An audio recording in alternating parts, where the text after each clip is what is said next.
pattern for the last 2 years or so. Once these girls they say my fiance, it's a wrap on anything that the dude does is stupid, any kind of abuse, any kind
forgot to unmute my mic.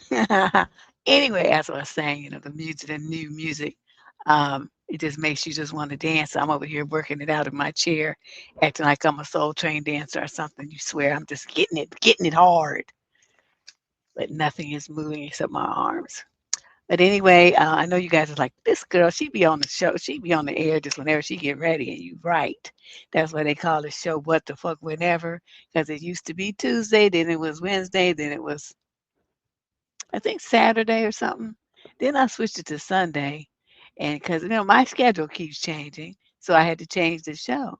So now it's just like whenever I can find the time, and that's pretty much when I'm on here.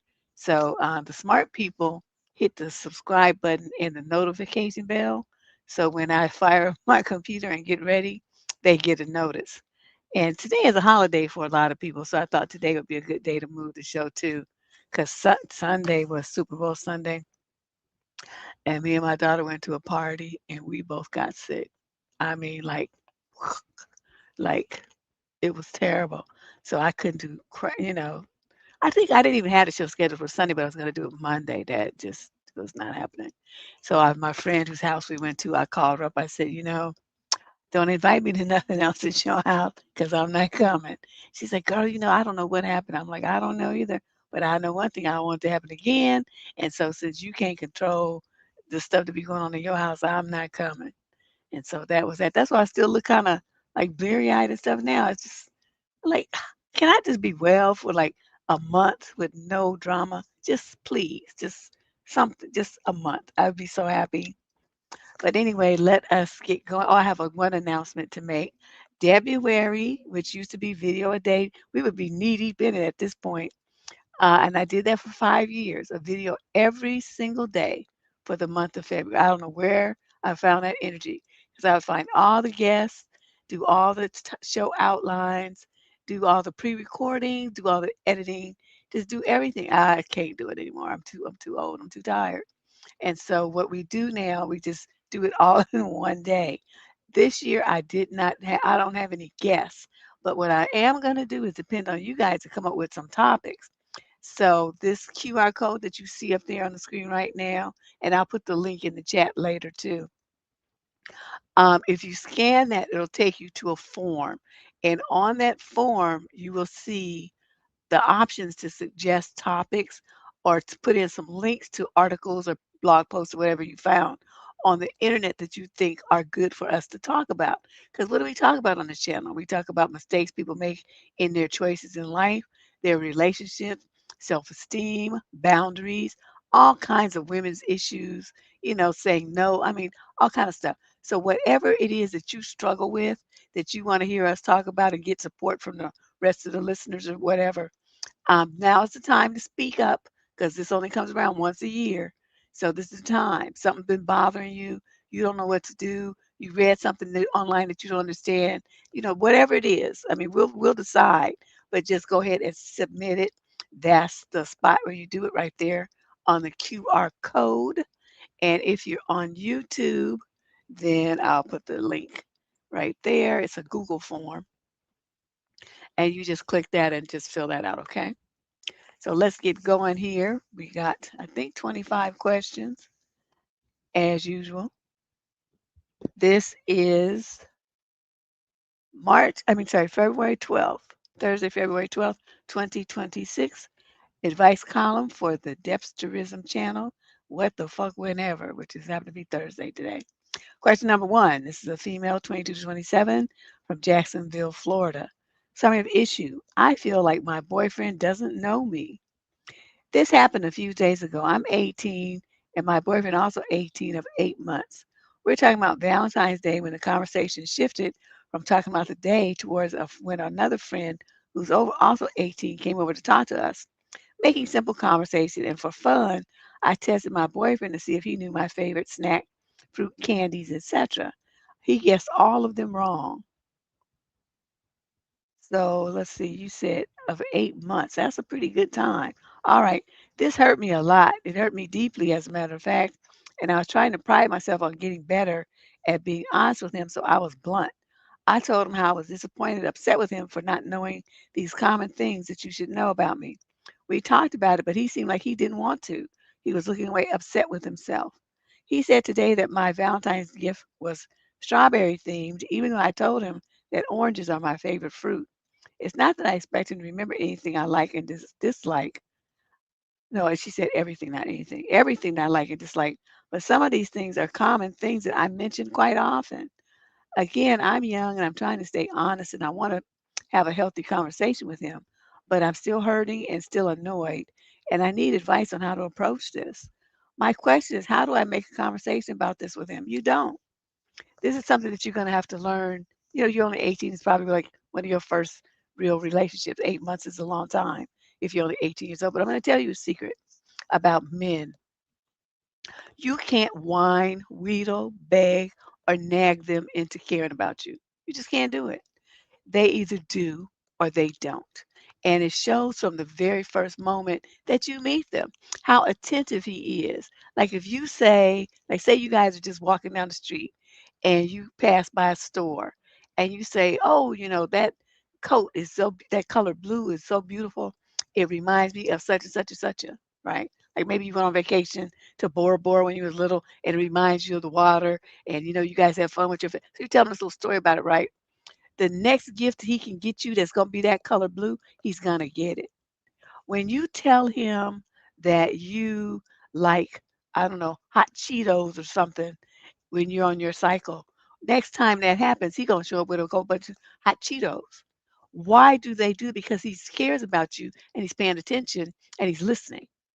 If you have a dude that you've been with 8 months and you feel like you have to go behind him and tell him again and again what you like, and then he gets you stupid gifts that don't reflect what you like, even though you've already told him, what you need to accept as a woman is that this man is not ready. I'm not saying he's a bad person. So all the guys listen, no, you just hating on us. I'm not saying that at all. I'm saying that this girl and this guy, he's not ready for her. Her level of maturity and her ability to develop intimacy by spending the time and energy to get to know someone, he's not there yet.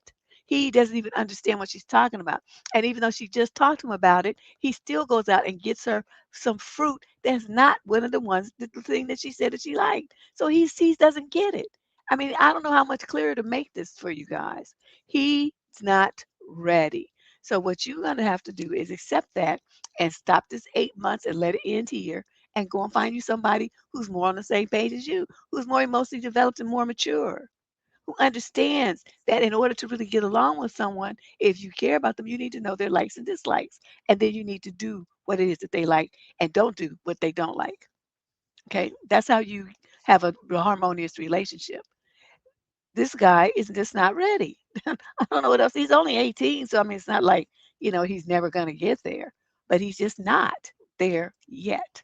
And so, young lady, you're going to keep frustrating yourself trying to get him to be a man that he's not capable of being yet.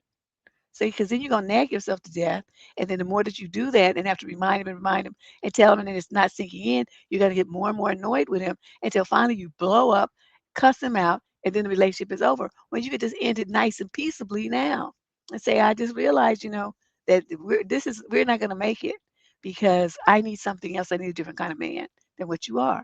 And like I said, there's not saying he's a bad person. He's just not a good person for her. Okay. And that's where acceptance of who someone is comes into play. Let's move on. Question number 2. This young lady, 22 to 27, she's Caucasian, from Sunnyvale, California. Summer issue. My girlfriend got angry because I refused to pay her family's rent. Oh, this must be a guy. I'm sorry. Why did I put female? I don't even know why. My girlfriend of 6 months told me that her family expects support from her because they think she is working. She's actually unemployed for some time. She used to hint about her family situation in her home country, only offered to help her find a job before. But today she told me outright that I should pay her family's rent. I politely declined and reminded her of my own rent and expenses. She got super cold and angry. We had a few arguments over this issue, and I reminded her again that I can help her find a job.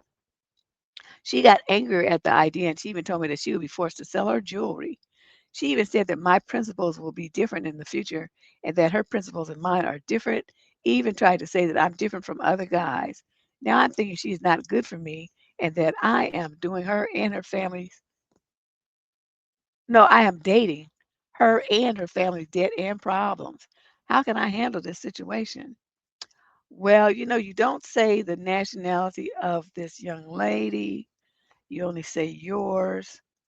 So, into her home country. So, that means she's not from here. So she's taking care of some people, overseas. And from what I understand from a lot of the guys who date women from, other countries or even marry them from other countries, that is part of the expectation that you would send money, quote, back home to help support their family, especially in the Asian culture. They tend to, the Philippines, in Thailand, those countries like that. The guys already know what time it is. And then maybe some of those Eastern Bloc countries as well. So you have that kind of girl. She's looking for, that kind of support for you to unask that money. You in Sunnyvale, so you probably working in the tech industry, making some good money, and she thinking she got her a tech bro that's gonna be kicking down and helping her take care of folks. And you like, oh, contraire, mon frere, and so she's mad. So what you have to do, just accept, she's looking for kind of a business like exchange here where you basically paying for her services by taking care of her family. Even though you're not married, and at this rate, it ain't gonna happen either. So, it's something for you to consider. How much is she talking about? I mean, rent in the South Bay area compared to rent in Thailand or the Philippines is gonna be a vast difference in, by the time you break it down in American dollars. Is it something that you can afford or is it something that you'd be willing to do? If the answer is no, then just break up with her now.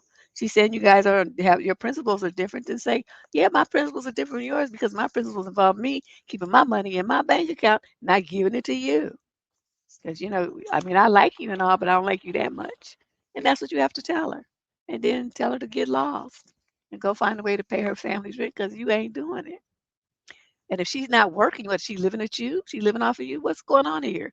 Your letter is kind of sketchy. You didn't give much detail. And other people be going into too much detail. Let's move on. Question number 3. This is a young lady, 42 to 49, from Indianapolis, Indiana. The male in question is 50 to 56. Summer issue. He says I am not his wife and he owes me nothing. Oh, dude, okay. Hello, everyone. I have been in my current relationship for about a year. He is 51 and I am 43. We have had a good relationship for the most part, but we have been arguing a lot more recently. One of my biggest hangups with him is that he has a tendency to say he will do something and then he forgets to do it or he gets preoccupied. He has ADHD and I have been patient, but it's been happening more frequently and I have grown frustrated.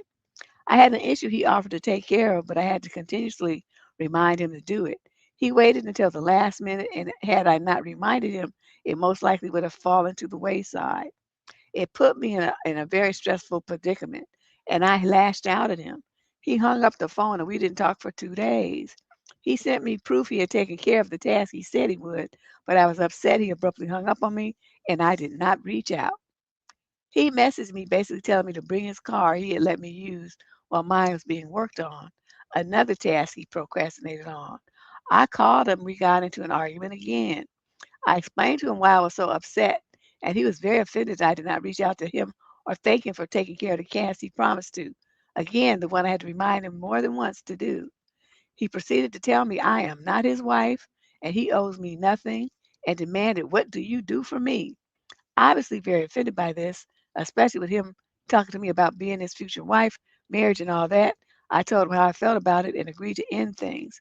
It ended up with us talking it out and him explaining himself, and that he said that because he was hurt and felt rejected. I have not been able to get past that statement, though. It has a sense of pushed me away emotionally, and I don't feel as safe with him as I once did. He says he still wants to marry me, but I don't fully trust at this point that he won't lash out that way again. This is the second time he's gotten very upset and said hurtful things. I feel less than now, and that I am not of much importance to him, though he says otherwise. I need some wisdom and advice, please. Well, I mean, I don't do people with afflictions. You listen to the show, you already know that. So somebody come and tell me they got ADD, they got ADHD, they got bipolar, they depressed, they schizophrenic, they broke, I mean, whatever it is, get out of my face. I'm not interested. I don't care. I'm not a doctor. I can't help you. I don't have the patience, nor do I have the interest. So for me, this would not be an issue. Because once he said he had ADHD, and that means that you all kinds of fucked up, and you can't give me the attention, devotion, and the commitment that I deserve because of your afflictions. And I'm not saying you're a bad person because you have afflictions. Again, I'm saying you're a bad person for me. I don't want to be bothered. And I have every right to say that. I have every right to say what I want to be bothered with in my life. And it ain't somebody I got to remind 55 million times to do something. I just, no, we're not doing that. I have more important things to do with my time. So, I'm kind of trying to figure out why you knowing that he at least has this excuse for this affliction, why you continue to be in a relationship with him. You know that he's fucked up like this. You already know that he's gonna forget stuff or whatever is his excuse. Like I said, until you've seen a diagnosis and you know this for a fact. See, a lot of these dudes, a lot of this is just game. They be talking about, oh, I'm depressed, I'm this and that, because it's their way of not doing anything for you. Their way of not being present and here and now and showing up in the relationship. So they have this built-in excuse, and they can always fall back on, well, I have ADHD, and what can you say? Because he told you. But see, you never demanded to see any medical records that verified that, any medical report. Where's this prescription? Oh, how are you being treated for this? What kind of things have you done? What doctors have you gone to? Let me have a conversation with them. See, you women never do that kind of stuff to verify. You just take it at face value. And so these guys run this game on you. Well, I got ADHD, I got this, I got that. No, motherfucker, you so don't. And even if you do, I don't really care. Get out and take your own messed up situation with you. But you guys don't do it. You want to help people. You want to love him, and you want to help him be better, and love him up, and take care of him and all this little stuff. I not have no interest in all of that. So for you, talk about marrying a man who does this kind of stuff and that you have this kind of conflict with ongoing basis. I'm like, why? Why would you marry a man like that? You can't depend on him. If you as a woman and you're in a relationship with somebody, calling yourself loving him and he's supposed to be your rock, and you have to have plan B, C, D, E, and F that depend on other people to make it happen other than your man that you're in a relationship with, why do you need him? And when he started asking you, what do you do for me? That's what you were supposed to tell him. Why should I do anything for you? What do you do? I have to nag you like you a toddler to get you to do anything. Where do I feel like I'm taken care of in this relationship and like I have a partner? If I have to nag you all the time or do it myself. So if I have to do it myself or nag you to do it, which feels like I'm forcing you or something, not like you doing it because I'm your woman and you want to take care of me, then what is that? So I do say, do you want the relationship to be over? That's a good idea because this is some bullshit. And then I would have hung up and blocked him. But no, we talked it out. It's just gonna be more of the same. So I don't know why you even wasted time writing this letter. As long as you stay there, that's what you got, because that's what you're accepting. Okay. This is all on you. Question number 4. This is a female, 22 to 27, from Denver, Colorado. Certain issue. My close friend is moving in with her incompetent, unempathetic boyfriend. Should I say anything? One of my closest friends, we've been friends for more than a decade, and my current roommate, she's 23 and is in her first relationship with her boyfriend who's 24 for almost a year, and it's been nothing but drama. My friend shares a lot with me, and essentially her boyfriend is the definition of weaponized incompetence. He's in grad school, but she applies to jobs for him, sends emails for him. What? Cooks for him, etc., even during the times when she's injured. And yet he's told her multiple times before that he's, quote, too busy to deal with whatever problem she's facing. It takes a lot for him to admit that he's wrong, cursing her out during arguments. He doesn't have boundaries with his exes and his girl, quote, best friends. And still my friend forgives him every time. Wow, your friend is stupid. She claims that she knows he can change. He's told her he doesn't think he can change and that everything he does is simply in his nature. Well, he's being real with her. She also has distanced herself from me and our friends significantly. She skips out on every plan we make to hang out with her boyfriend. Doesn't even tell us that she's not coming. She spends the whole day locked in her room, either on FaceTime or on a call with him. Now she's telling me that she's going to enter a lease an apartment that we're in now and move in with him starting next year, since she's determined to get married to him. I am so frustrated, but I'm not sure if I'm obligated to tell her something straight up and that this is such a bad idea. I know this is her decision, and I don't know if she'll listen or even if it's my place to say anything. But if I can help her in any way, I really do want to. Any of your advice is appreciated. Um, I think, you have to tread lightly in a situation like this because your friend is being like intentionally stupid. I mean, the man done dogged her out multiple times and cussed her out and all kind of stuff, but yet she's still there like a little puppy, just wagging her tail, hoping for somebody to pet her. So when you have a woman that has that kind of low self-esteem and is that desperate and needy for somebody, there's really not too much you can do. All you can do is say, "Hey," say her name is Becky. "Oh, Becky, I'm curious. Your relationship with Leonard. What do you get out of that relationship?" Don't say nothing else. Just sit there and say, just curious. What do you get out of this? Why are you so happy in this relationship? And see what she says. I'd be very curious because I'd be wondering myself, like, is she happy or is she just living a dream? Like she's like in an alternative, what they call an alternate universe, where everything is, beautiful and wonderful, but in reality it's shit. But she's not trying to see that. She's trying to make it be her dream. So start with that question and then you guys go on from there. But whatever you do, don't try to tell them what to do. It's going to backfire horribly. But then again, when she moves out, you might not care. It might be like a good riddance moment because it sounds like she's going to the land of stupidity and she ain't coming back. She's not going to come back. Especially if she gets pregnant or something, then she's just lost cause. It's over for her. So you be very careful with this. Don't get wrapped up in it. Question number 5. This is a female, 18 to 21, from Bloomington, Indiana. Summary of issue. How can I make my grandmother understand that I don't always want to talk about my problems? I lived with my grandmother for about 2 years. In those 2 years, I graduated high school and got my first job. While living here, I experienced some problems in both my school and a job that put me in a bad mood. When I'm in these bad moods, I'm very quiet and I don't like to talk. I eventually get over it and resolve whatever put me in the bad mood, but sometimes my grandmother likes to talk about what made me upset. I have to tell her over and over again that I'm fine, but she keeps prying and trying to get me to talk. I hate it when she does this. She doesn't stop even when I say I'm okay over and over again. When she asks me if I am okay repeatedly, I start to get really annoyed. She sees that and thinks the original problem is about her and gets mad at me thinking it's something to do with her. But what's really happening is instead of one thing I'm upset about now, it's two because she won't stop. This has happened so many times. I'm just so mentally exhausted from having to deal with this. I love my grandmother very much and understand that she wants to help, but at a certain point, she needs to stop and understand that I don't want to talk about it. Sometimes people don't want to talk about things. I don't think I should be forced into talking about it when it won't make me feel any better. I want to get this resolved, but I'm not sure how.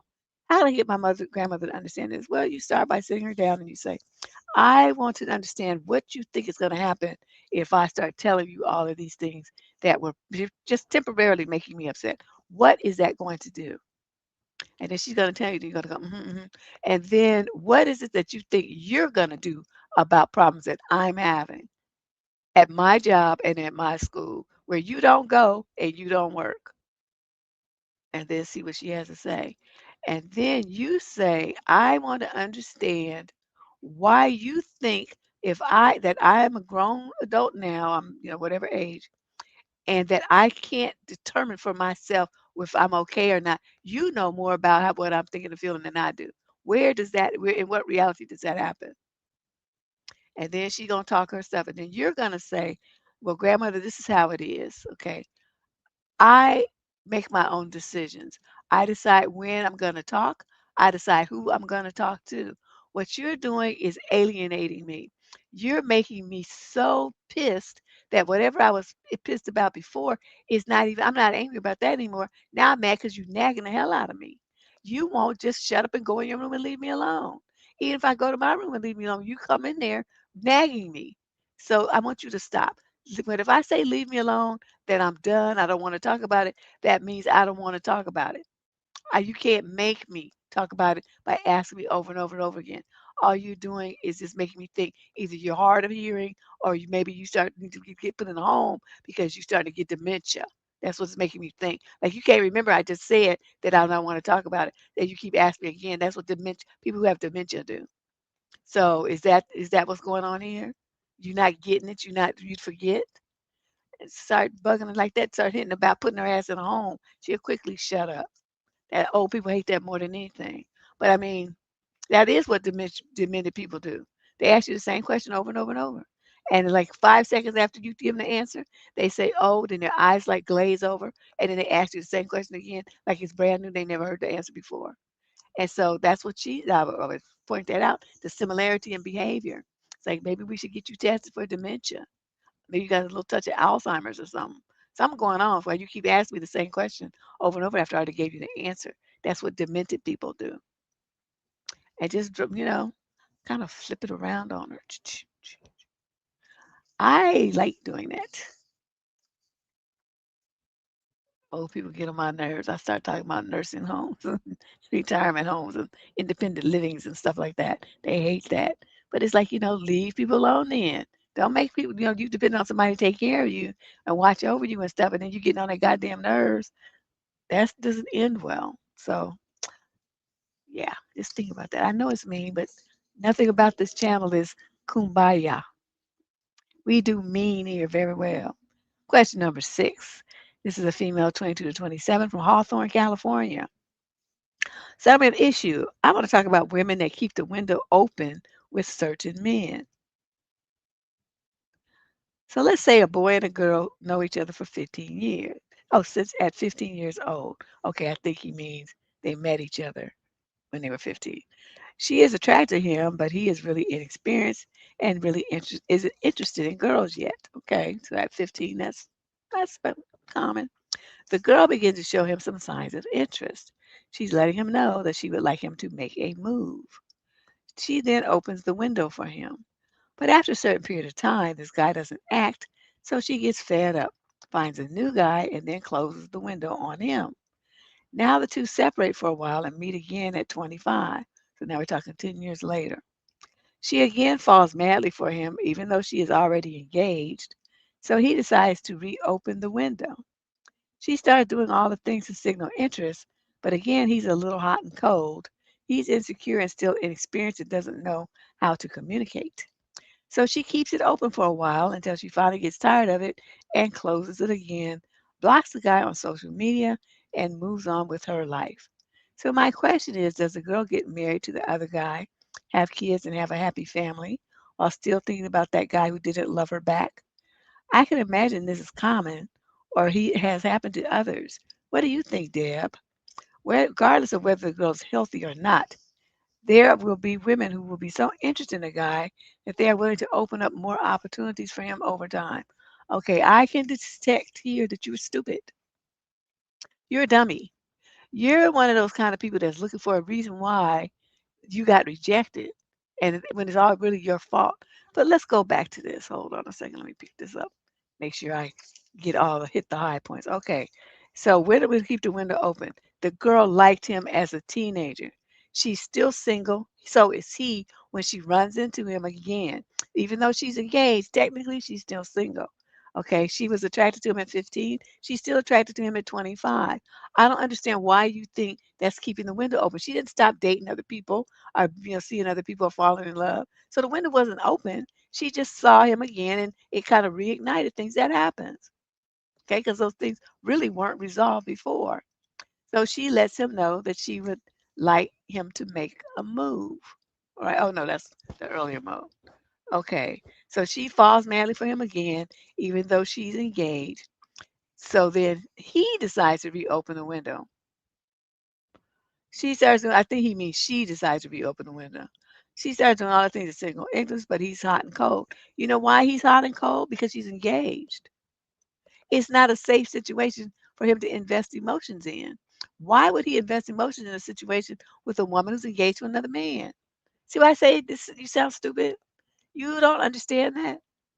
That might be something, a barrier to somebody going all in because they think they're going to get slammed when that person jumps up and marries someone else. You don't understand that. So really though, so she reopened a window. She had no business reopening a window because she's engaged to someone else. If you want to reopen a window in a situation like this, you end the engagement and then you go all in with with the person that you love from the get go. But if you don't do it, you want to be, with one foot on both camps, trying to ride the middle till you figure out which one, if this one wants you or not. Then you have this other guy that you engage to as a backup. So see, that's a fucked up way of living. A lot of women do it, men too. You want to have your cake and eat it too. You don't want to be alone. So you got to have somebody. If it can't be the one that you want, then like that old song said, you're just gonna love the one you with. That's very unfortunate for the guy who proposed to her though, because he's thinking he's getting a wife who loves him wholeheartedly. In reality, she doesn't. She loves someone else. The other person just don't want her, and so he gets her by default. Ooh, does she get married to the other guy and have kids and live happily ever after? She shouldn't. She shouldn't. If she were being authentic with herself, she wouldn't do that. But, you know, a lot of people don't have that kind of courage. Like if they're already engaged and invitations are already sent out and people know about it and stuff, they have a hard time breaking it off. Oh, I'll be embarrassed. People will know. What am I going to do? What am I going to tell people? So they go ahead with the wedding, have a couple of kids, and then get a divorce instead of just breaking it off before all that happened. So you would imagine that this is common and has happened to others. Well, yeah, it does happen. Like I said, to stupid people and people who want to live an inauthentic life. It does happen. Question number 7. This is a young lady, 18 to 21, from Lowell, Massachusetts. Summary of issue: setting boundaries. I dated my ex for about 10 months. We were 19 and 20, respectively. The relationship was emotionally intense, and while we cared about each other, it just did not work out. After breaking up, we decided to stay friends. Well, there's your first mistake. Since then, we've fallen into a cycle where we talk normally for a few days, then argue, and then go no contact for the rest of the week. This has been happening for months now, and it's emotionally exhausting. I'll be leaving my city in a few months. We're already long distance, about an hour and a half apart. That's not long distance. And the distance will increase soon. He's told me that he doesn't trust me enough to be in a relationship again, especially with the distance, but he also doesn't want to lose me as a friend. I feel stuck because staying friends like this is too draining, but fully cutting off contact feels difficult too. What advice I'm looking for, colon. How can I set clear boundaries in this situation? Either make a friendship actually healthy or step away without hurting myself emotionally. You want too much. Stop being a fucking coward. Okay, you can't have everything in this world. You already know you and this clown don't get along. And this joke that you call friendship is stupid. I mean, you argue and then you don't talk the rest of the week. And this has been going on for months. What's wrong with you? Why would you put yourself through this over some clown that you don't even date anymore? Even if you were dating him, it would be stupid, but it's even stupider because you're not even dating each other and call yourself trying to have a friendship with somebody who does this kind of stupid shit. Girl, if you don't get your mind right, When you leave town, I want you to go on your phone and you block him. And then if possible, change your number because you're gonna be gone from there. Change your number, get a fresh start. All the people that had that number, just let them go because they're irrelevant anyway. And just get you a new phone number and leave all that behind. You don't need to have be friends with an ex. I don't even know how many times I've said this. It is always a disaster like this. And if it's not a disaster, by the time you get in with somebody new and they find out you be hanging around talking to and giggling with your ex all the damn time, how do you think that's going to make the new person feel? They're not going to feel very secure in the relationship and they're not going to trust you because they know that the only reason, and this is the truth, the only reason that you girls try to be friends with your exes is because you hope that he'll fix himself and you go to get back together. You must think that my old ass don't know that trick. You might not even want to admit it to yourself, but that's the only reason that you can stay friends with an ex. When you are done with some motherfucker, you don't care if they live, die, if the Martians come get them and pull them up in the spaceship, if Jaws comes walking on land and eats them, you don't care. You ain't trying to call them, talk to them, think about them, nothing. But y'all want to be, quote, friends with your exes, and you think that I don't know what you're trying to do. And you really think you can drag that old shit into a new relationship and the new dude or your new girlfriend is going to be cool with it because you stupid. That's why you would even try to think some shit like that. If you have an ex, cut them the fuck off. Okay? You don't deal with exes like that. You don't let them still be coming on your house, still talking to your family, still hanging out with you, going to lunch, going to the movies, playing video games, talking on the phone, nothing. They cease to exist to you. They're dead to you. That's how you close doors and open new ones. You can't have two doors open at the same time. That's just stupid. I don't even know how y'all be coming up with this nonsense. Oh my God. So anyway, that's what you're gonna do. You're gonna move and you're gonna change your number. Question number 8. This is a young man, 22 to 27 from Buckeye, Arizona. Ooh, I wonder where that is. So I have an issue. I've been getting mixed signals from the woman I've been dating for 6 weeks. What's the best way forward? Okay, you only been I've been seeing a girl for about 6 weeks. We matched on a dating app and have gone on multiple dates, including boba, I don't know what the hell that is, speakeasy bars, the gym, raves, and recently dinner and a movie at my place. In person, we get along really well. We talk for hours, laugh a lot, and she always seems happy to hang out when I initiate. Some added context. She knows I'll be moving to another city in about a month. Earlier on, we also had a conversation where she mentioned that she wished I would invite her out more, specifically to go to the gym together and to play pickleball. That made me think she wanted to spend more time together and was open to doing more casual, recurring activities.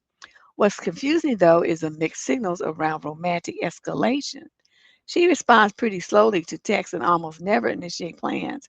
However, when I suggest meeting up, she's enthusiastic and says yes. At a rave, I was hugging her from behind, and she seemed uncomfortable with it.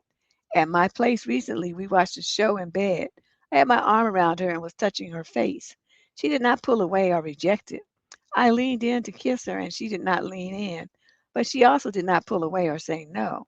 Eventually, it was very late, around 5 in the morning, so she left. I asked if she wanted to stay over, and she said it was too late and then no. Afterwards, she texted me thanking me for the evening and congratulated me on my job offer, saying she loved the food and had fun, and saying she was excited to see me again soon. She has also agreed to future plans like a concert or rave, which makes me think that she likes me. At the same time, the lack of initiation and hesitation during physical moments makes me unsure. So I'm feeling confused. She never outright rejects me, but she also never clearly escalates or reciprocates. I can't tell if she's shy, taking things slow, hesitant because I'm moving soon, or just enjoying my company without wanting more. How would you interpret this? And what is the best way to move forward without making things awkward? Oh, I forgot she's 23 and I'm 24. It's a wrap, son. You moving. To a woman, that is an unsafe emotion. That's an emotionally unsafe situation. You're not going to be there. Okay? Why is that hard for you to understand? If you get involved with somebody, you want to fall in love with them, you need them to be there. You're not going to be there. So why would she invest emotions in you and you dipping out in a couple of weeks? You know, are you silly? I mean, Why is this hard for you to understand? This makes no sense. And it's like it sounds to me like she wants to be, she's guarding her heart. So for a lot of women, if they get more physical with you, that leads to, more emotional connection. A lot of women, like they go to bed with a man and they wake up in love and all this kind of crazy stuff. Some women can't separate that from, just being friendly with you. So if she's that type of girl, plus with the looming thing about you moving over her head, there's nothing about the situation that you're offering that would make a woman who's looking for something serious want to be with you. She's not going to invest in you. The most that you're gonna get is a friendly, somebody to hang out with and stuff until you leave town. That's it, and that's all she's gonna do with you. I want you to understand this. This has nothing to do with you not being a good guy or her being scared of you and all this kind of stuff. It has to do with emotional safety. You're not offering any, none. Okay? Understand that and then go on where you're going. I mean, I'm not saying you shouldn't do it. You're a young man and trying to be on the come up with your career and stuff. That's what you're supposed to be doing. You're supposed to be, doing what you need to do to get yourself positioned. So by the time you're 30, you have your career, behind you, everything's in place, and you banking them dollars. So then you get married, have your kids, everything's hunky dory, and you don't have money concerns. That's what you're supposed to be doing in your early 20s. What exactly what you're doing. But you cannot think that a woman is going to want to invest in you when you're not offering her emotional safety and commitment. You can't do that to her. So you stop pressing this. Leave her, go out with her here and there, like on a friendly basis. Stop trying to touch her. Don't you try to kiss her. Don't you be wrapping your arms around her from behind, all this little stuff here. That indicates like dating behavior, and you not gonna be emotionally involved with her like that. And that's why she don't want to sleep with you. She don't want to get too involved with you and too huggy kissy and all of that. You're not going to be there. Okay, that's it in a nutshell. I could pick that up just from what I read. I don't know why you don't get it, and you don't want to live in this little thickhead boy. Question number 9. This is a young man, 18 to 21, from Brampton, Ontario, Canada. Summary of issues. There's a girl in my class who asked me for my number, but I found out that she has a boyfriend. I'm 19, and a girl in one of my discussion sections asked for my number. I don't have feelings for her, but after getting to know her, now I do. We've been talking for a while, for about a week, and she recently asked for my Insta as well. She shares a lot of personal details about her life with me, and she even shared her schedule so we could find times when we're both free to hang out. She seemed really kind and sweet, but I found out that she's in a long distance relationship, and now I'm unsure what her intentions are. What do I do? You ask her about it. What are you? You're a 19-year-old man, okay? You ain't a kid no more. I mean, 19 technically is still, I mean, kind of still a kid, but next birthday you over in adult camp all the way. You like got one foot in and one foot out right now. As long as it still says teen, I still consider that kind of a kid. But, under the law, you're a 19-year-old adult, and so you need to be handling yourself better than this. So you with some girl and she coming at you like this, want to spend time with you and all this old stuff here, but she find out that she got a boyfriend. So you need to ask her about this boyfriend. Say, oh, before things get too complicated here, that's the word you're going to use, complicated. I need to clear something up. You heard that you're involved with someone, and I want to know, I don't, like I said, I don't want things to get complicated or confusing, and I definitely don't want to get any kind of reputation around campus as being some kind of homewrecker or something like that. So I need to know what's going on here. Why are you trying to spend so much time and attention on me when you already have somebody? This is not a good look for me. Okay, this is not a good look. So I need you to explain this to me, and then you let her talk. If you don't like her answers, then you tell her, well, look, I'm gonna, I mean, I will still talk and stuff like that, but I'm not gonna be hanging out with you all the time. And I want you texting me and calling me and everything. That's stuff you do with a boyfriend. I'm trying to make sure that I don't get mixed up in anything that's gonna have some dude coming or he's sending his friends after me or something like that, or that damages my reputation in school. I need to be here for a while, and I might want to date somebody. I don't want to have my reputation tarnished. And you just lay it out for her ass. Because a lot of these girls are stupid. They just feel like, well, I want to do this. And so they do it with no thought for how it's going to impact the guy on the other end. because girls look at that. You know, the girls who know that she's in a long distance relationship, they might not know that she's been the one coming after you. As they don't know that part.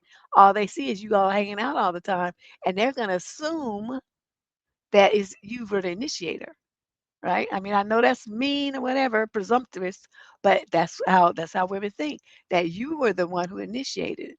And if they find it was her, then she's gonna be every kind of scapegoat that there is and all this, she's a homewrecker, she's a trifler, this is that. But it's gonna still reflect poorly on you once they know that you knew that she had somebody and you still mess with her anyway. So I'm trying to point this out to you. If you're a young man and you want to, young women to respect you and think that you're a safe bet for them to invest in emotionally and to date and fall in love with and stuff, you got to keep your nose clean. You can't be doing trifling hood rat shit like that. Or going around with some girl who's involved with somebody else. Even if you say, oh, we just friends, nobody gonna believe that shit. And a girl who might want to fall in love with you is going to see you acting like that, and she's going to think you would do the same thing to her.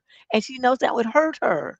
So she's not going to want to be with you. So you guys, young men need to, parents used to tell their sons this kind of stuff. But now I don't think they do that too much. They just let the boys just run buck wild. But you a young man now. The reputation that you create in college and the connections that you make, the awards that you win, the internships that you do, and all the people that you interact with are going to form an opinion of you, and you need that to be good so you can take that with you and translate it into a paycheck once you get out of school. More doors will open for you when people give you character witness, character statements, and what they call them, recommendations that include top, he's got a wonderful character, he's this and that, and he shows leadership, and he's a stand-up guy. Those kind of things will take you far. Instead, if they got a reputation about you hip hopping around with all these different girls, and you are like a little hoe and chasing girls who already got a man, and dudes are coming out the woodwork jumping you and beating you up because you mess with their girlfriends and all this kind of stuff, that you don't want that kind of stuff to follow you into the workforce. It's not a good look. And this day, we could get away with that kind of stuff in my age, but now they got the digital age, and it's like people can look at all the pictures you took on your social media and other people's social media and see there's evidence of the trifling shit you did. See, we could get away with that because with no evidence. It was like Polaroid pictures and little pictures you had to get developed, but you put that shit in a drawer or burn it in the fireplace, and that was the evidence was gone. With the. But now it's like you guys upload shit all over the place, and it stays there for decades, so you can't get away from it. Better be careful. Better think about this kind of stuff. There's a record of everything that you do. Question number 10. This is a female in the 22 to 27 age group from Birkenhead, Mercy. Okay. Merseyside in the UK. I don't know where that is. So her issue, I'm feeling bitter about the lack of parental involvement from my baby daddy. I know loads of mums would love to be in my situation, but it really bugs me that my ex hasn't seen our children in 3 years.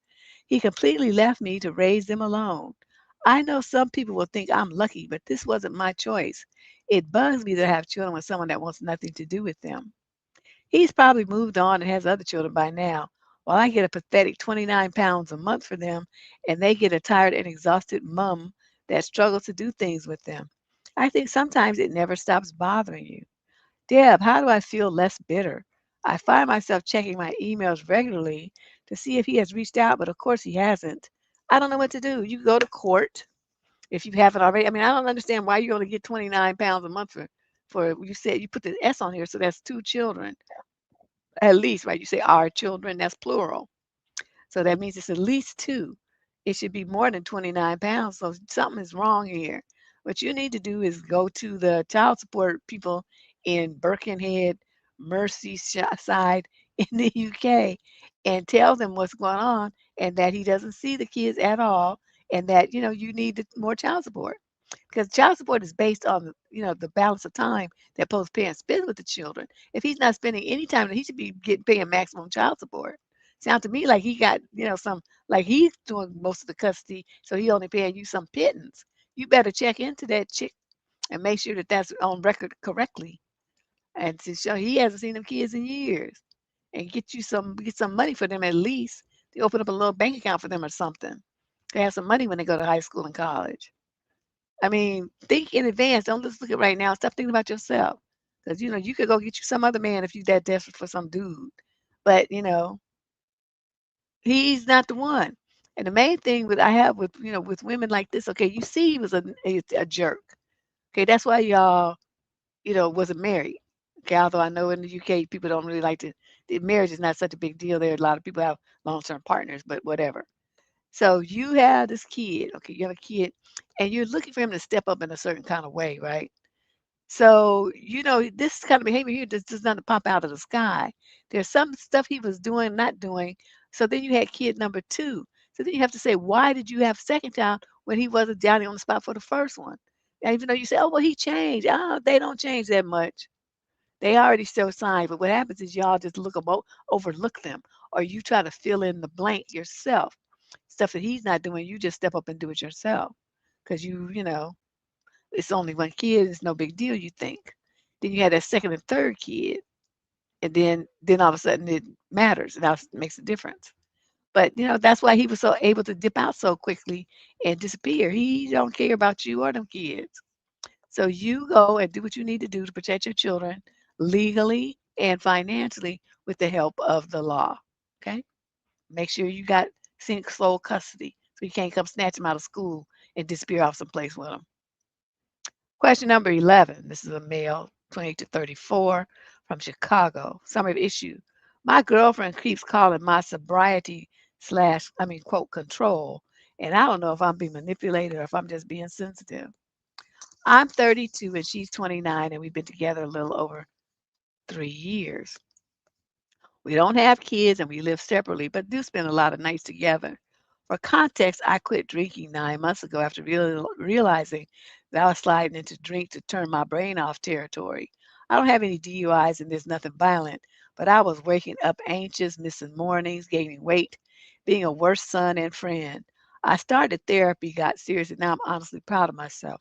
My girlfriend drinks socially, but she also uses alcohol as her main stress reliever.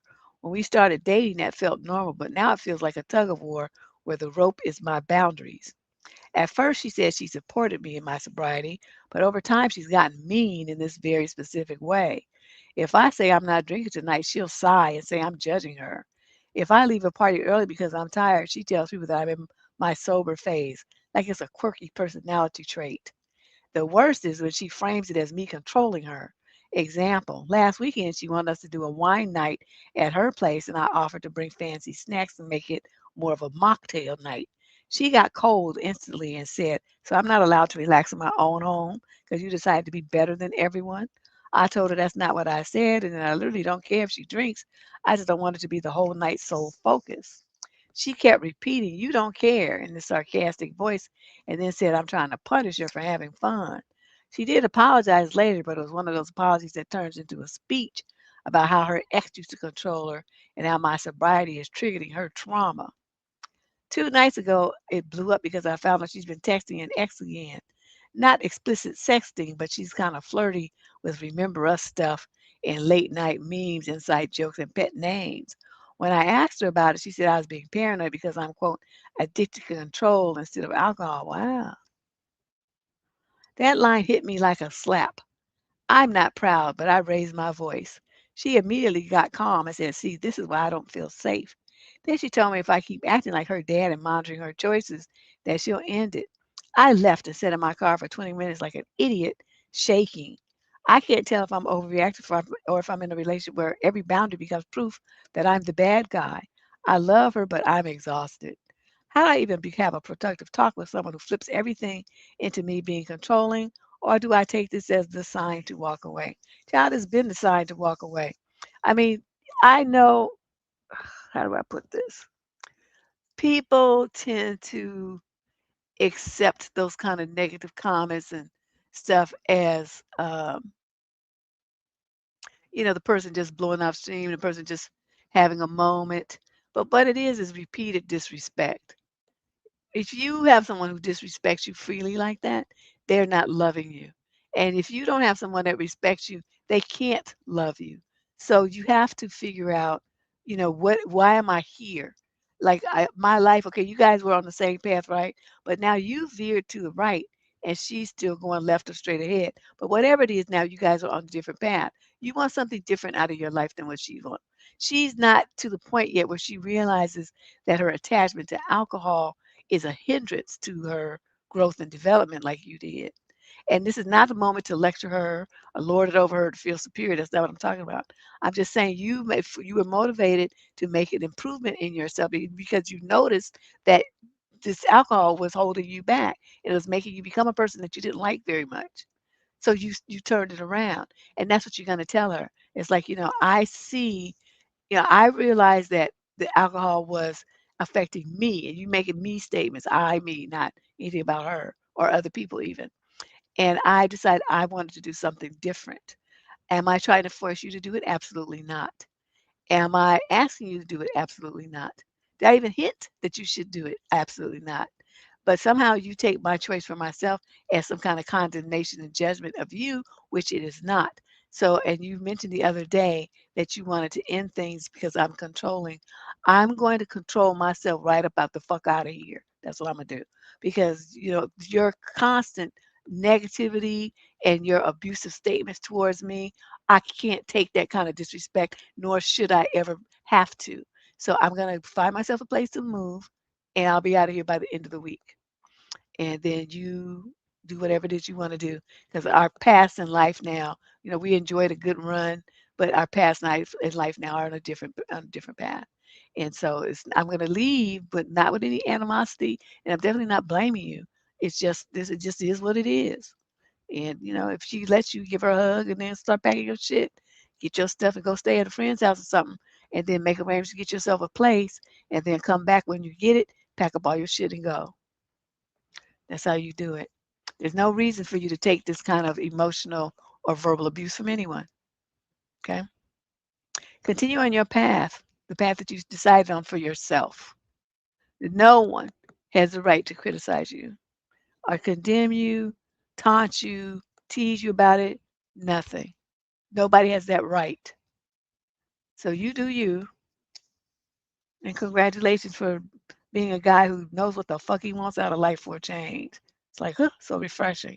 Question number 12. This is a young man, 22 to 27, from Calgary, Canada.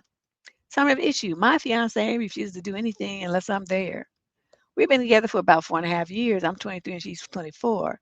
Deb, this woman absolutely refuses to do anything remotely stressful if I'm not there. She can't go anywhere or do anything because she says she's too scared. Even something as simple as going to her car in our driveway in our house to get something out. A couple of weeks ago, I worked all day on Saturday, and when I got home, she asked me to go get something from her car. And that's why she didn't get it during the day. She said she was too scared. And you fell for it? Okay. She won't go to the store to get groceries. She won't get things that she needs for her own projects. And the worst one is that she won't go to the gym by herself, but then will get upset at me if I say I don't want to go because I worked all day and I'm too tired. Sometimes I have the energy to go, but being in public is exhausting as someone with ADHD. So me working retail can be a very exhausting day, even when it shouldn't really be to a normal person. I don't know if it's because I'm a male that I can't see the underlying fear that almost every woman has. But when we first started dating, she could do anything on her own. She even took a bus by herself to come to my town when we were living in another town a couple of times. I've had a serious conversation with her about it, and she was good for a couple of weeks, then went right back to being, quote, too scared. It really conflicts with me because I do not like partners who are like that. I like partners who are independent and do their own thing. My sister and her fiance can go weeks without each other, and my sister travels to the U.S. as a Canadian for her work. When we first started talking, or even a couple of months she started dating, she was one of those people she could do anything and go anywhere with no issue. But now sometimes she won't even go to the kitchen to cook food without me being in the room with her. And it's really frustrating when I'm uninterested in going to the store or going back out in public when I worked all day. Huh. She gets upset with me and acts petty and childish. I do not want to separate. I love her very much. But this is a problem. I'm worried if I get a big boy job and have to go away somewhere or go to a vacation with my sister and my dad, and she won't be able to do anything. I know she has the capability of being an independent person. After all, she was when we started dating, and that's one of the things I found most attractive about her. So I don't know what to do, and I don't think I have the emotional maturity yet to figure out what to do or how to fix it. Can you give me some guidance? Well, suggest that she go to therapy because it's either it's one or two things. Either she's sliding into some kind of mental illness, I can't call it, or this is game. And I have a tendency to think that it's the latter versus the former. Because by making it seem like she's so dependent on you, she could be doing that thing like a lot of men like to feel needed. They like to feel like, oh, she can't do nothing without me, whereas you're not that dude. But there are a lot of guys that like that. If she were with them, they would be in heaven.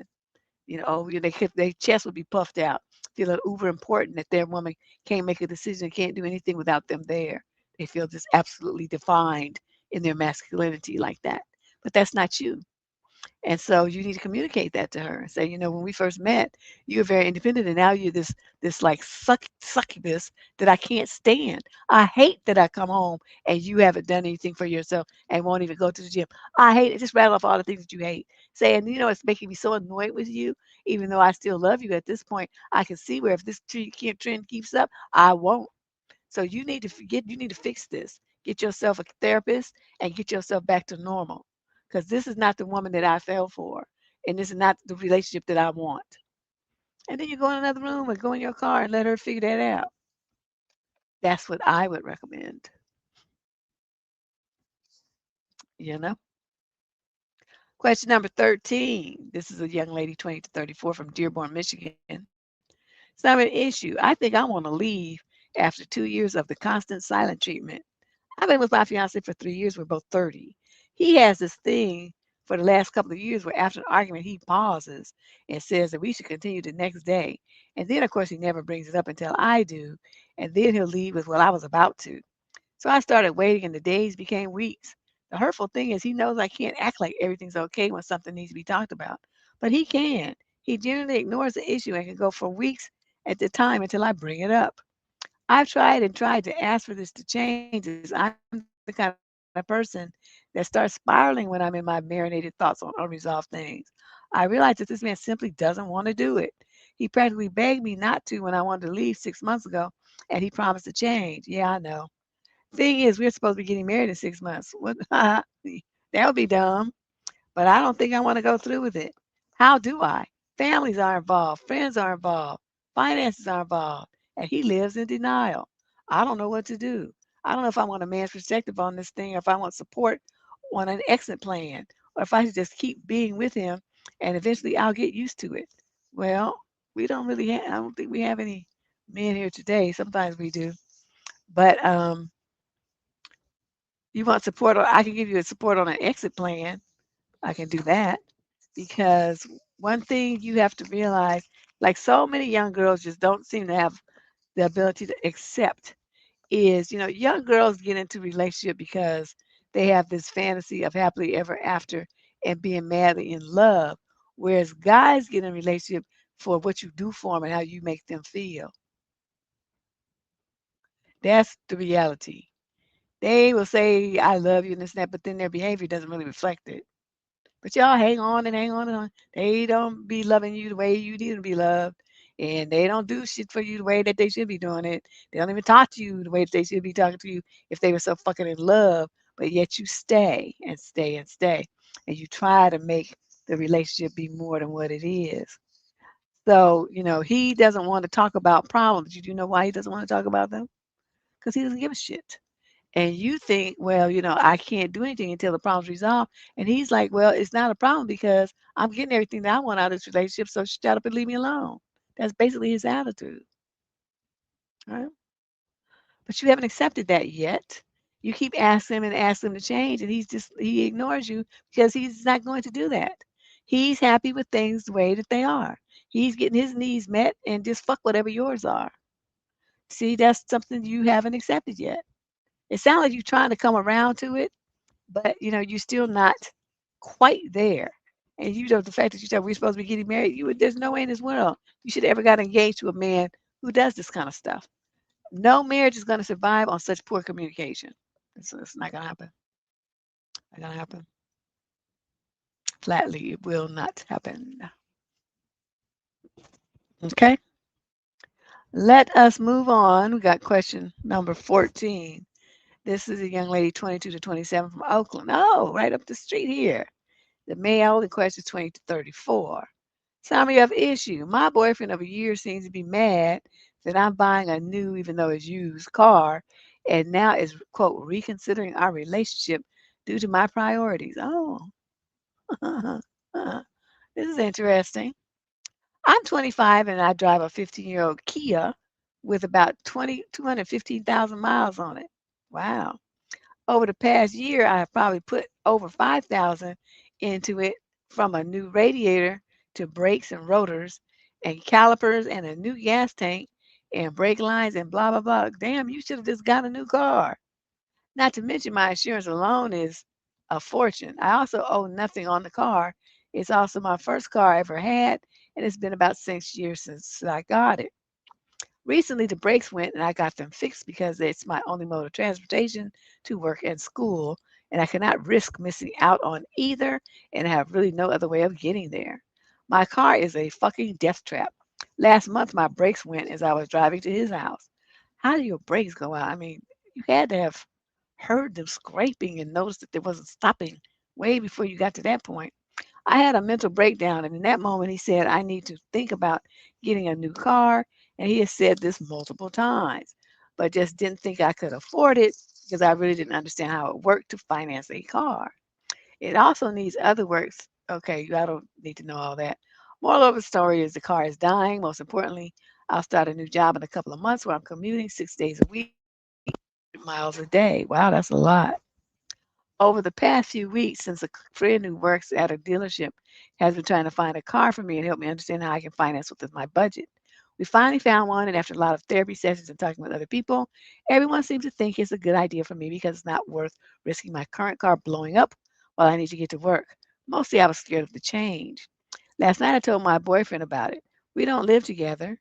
Our finances are separate, and he's 32.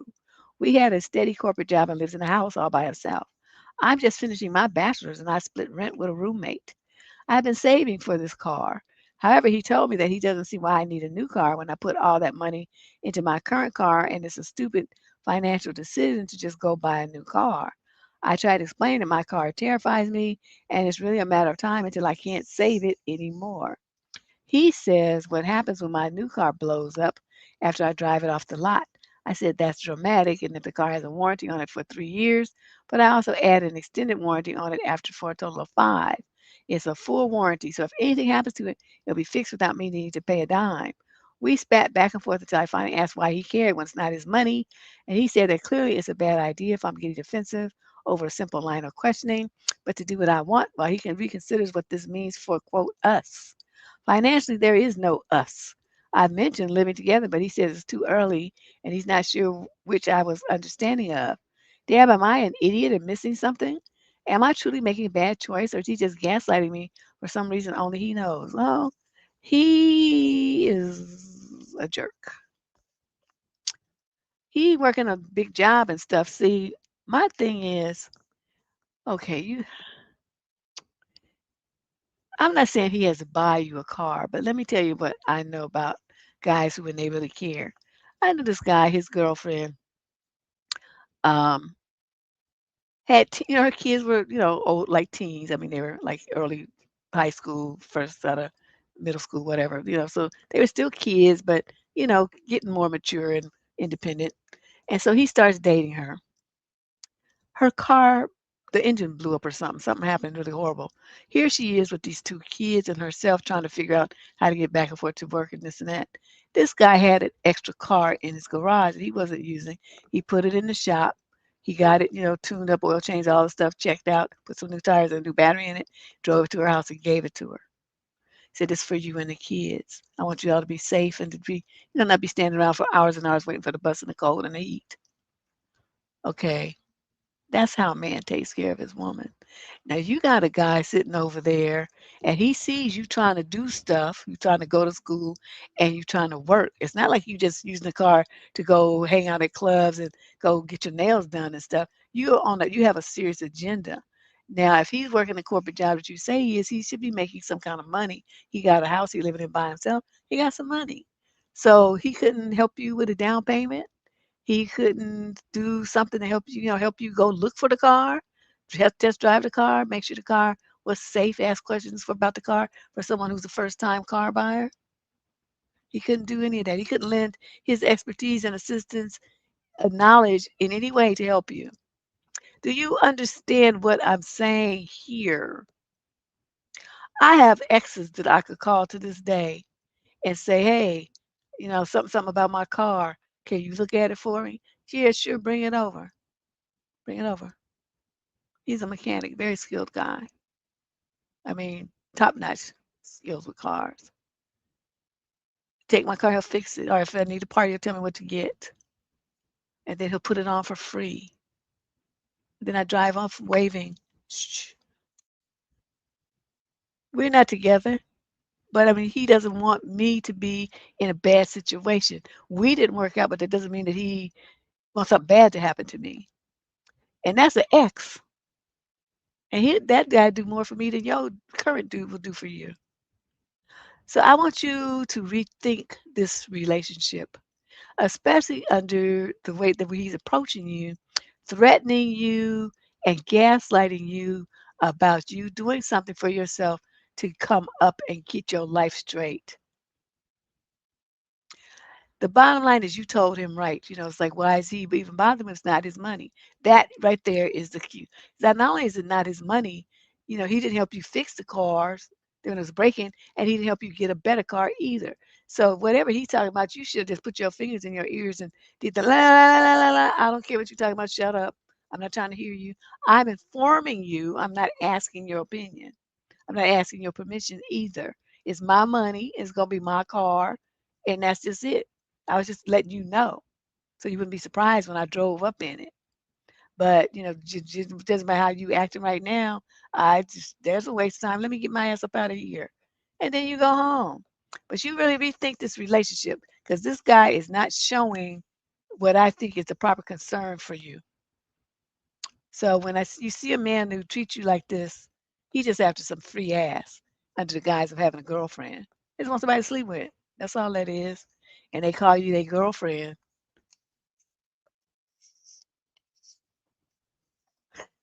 So I say being a girlfriend is some bullshit. Question number 15. This is a young man, 22 to 27, from Fort Worth, Texas. It's her issue. She has a boyfriend, but I think she flirts with me. I'm 24 and I have a girl who's 23 in my friends group. She is kind of new to the group. She's the coworker of one other woman from within the group. Anyway, I knew she has a boyfriend, but we started talking and conversation just flowed so easy, like we knew each other for a long time. The thing is, I think that she flirts with me sometimes. She touches my thigh when we talk. Oh, pressing her chest to my arm. Oh, I touched her leg a couple of times too, and she didn't seem to mind. One time when we were waiting for our food, she was standing so close right in front of me. Her butt was almost touching my thing, even though there was plenty of space to my right or left. She knows that I don't want a relationship and I just like to hook up. So maybe she just wants that, or am I thinking too much? She is a friendly type that likes to wrestle and play fight with guys. So maybe I'm misinterpreting the signs. What should I do? You should do like I advise the other young man and not be a hoe in your friend group. There must be boundaries to certain things, young man. You don't go around fucking the women on your job, and you don't go around fucking the women in your friend group. You do that elsewhere. Okay? This is stupid. Even if she want to be a hoe, you don't be one with her.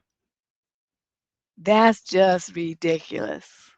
Don't you know how uncomfortable that'll make everybody else in the group? Okay, say y'all do hook up and it's all comfy cozy, then all of a sudden y'all fall out. Now what? Watch my video and then what to get an idea how to think about stuff like this because obviously you don't have a clue. You don't think about this right now. You think about, okay, if this happens, then what? And then if that happens, then what? And then when you look down the line, you can see that ain't shit good gonna come out of this of stepping crossing that line and getting involved with this chick in the friend group. It's not gonna happen. It's not gonna be anything good for you. Her either. It's gonna make everybody uncomfortable. So what does that mean? That means you don't do it. Now, if other people want to do it, then that's whatever. But you don't do it. Okay, you have to, as a man, have some kind of moral code. There has to be boundaries to what you will and will not do, things you will and will not say, ways that you will and will not treat people. that you are close to like this. You have to establish that early. You're not too young to do that now. You're in your 20s. Come the fuck on. This is ridiculous. This is your friend group. Don't fuck this up. What you do is you tell that girl, look, I know, I'm an attractive guy and all these women be want me and all this other stuff. You can make it like a joke. Like, all these women be want me, but I'm gonna tell you what I don't do.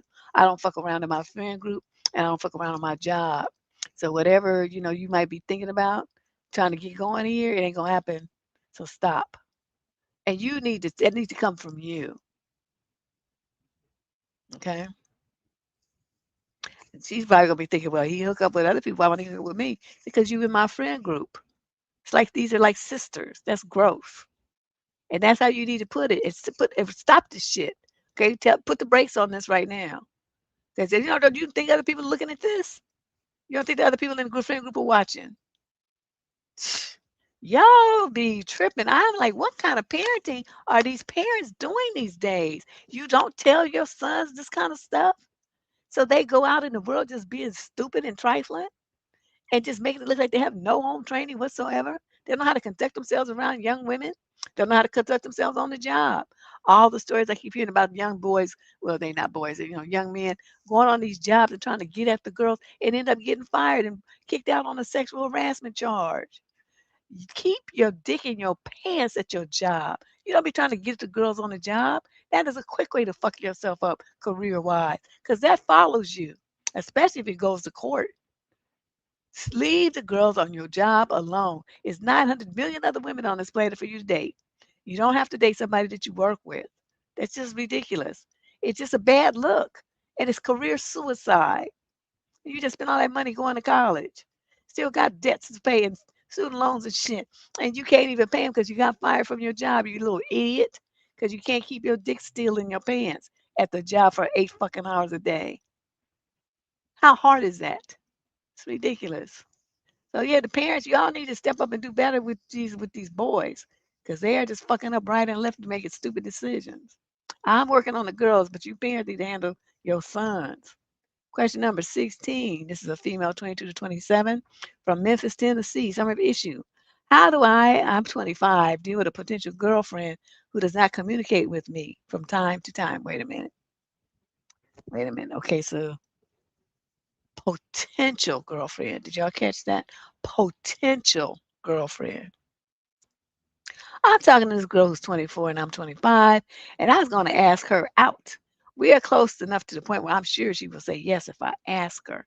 She's great. I really do like her, but she just from time to time does not communicate. She disappears sometimes for a whole day. No explanation whatsoever.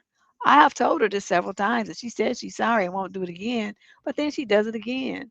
Then a few days ago, she was sick and she didn't respond or communicate for a whole day. But she was online posting stories and stuff.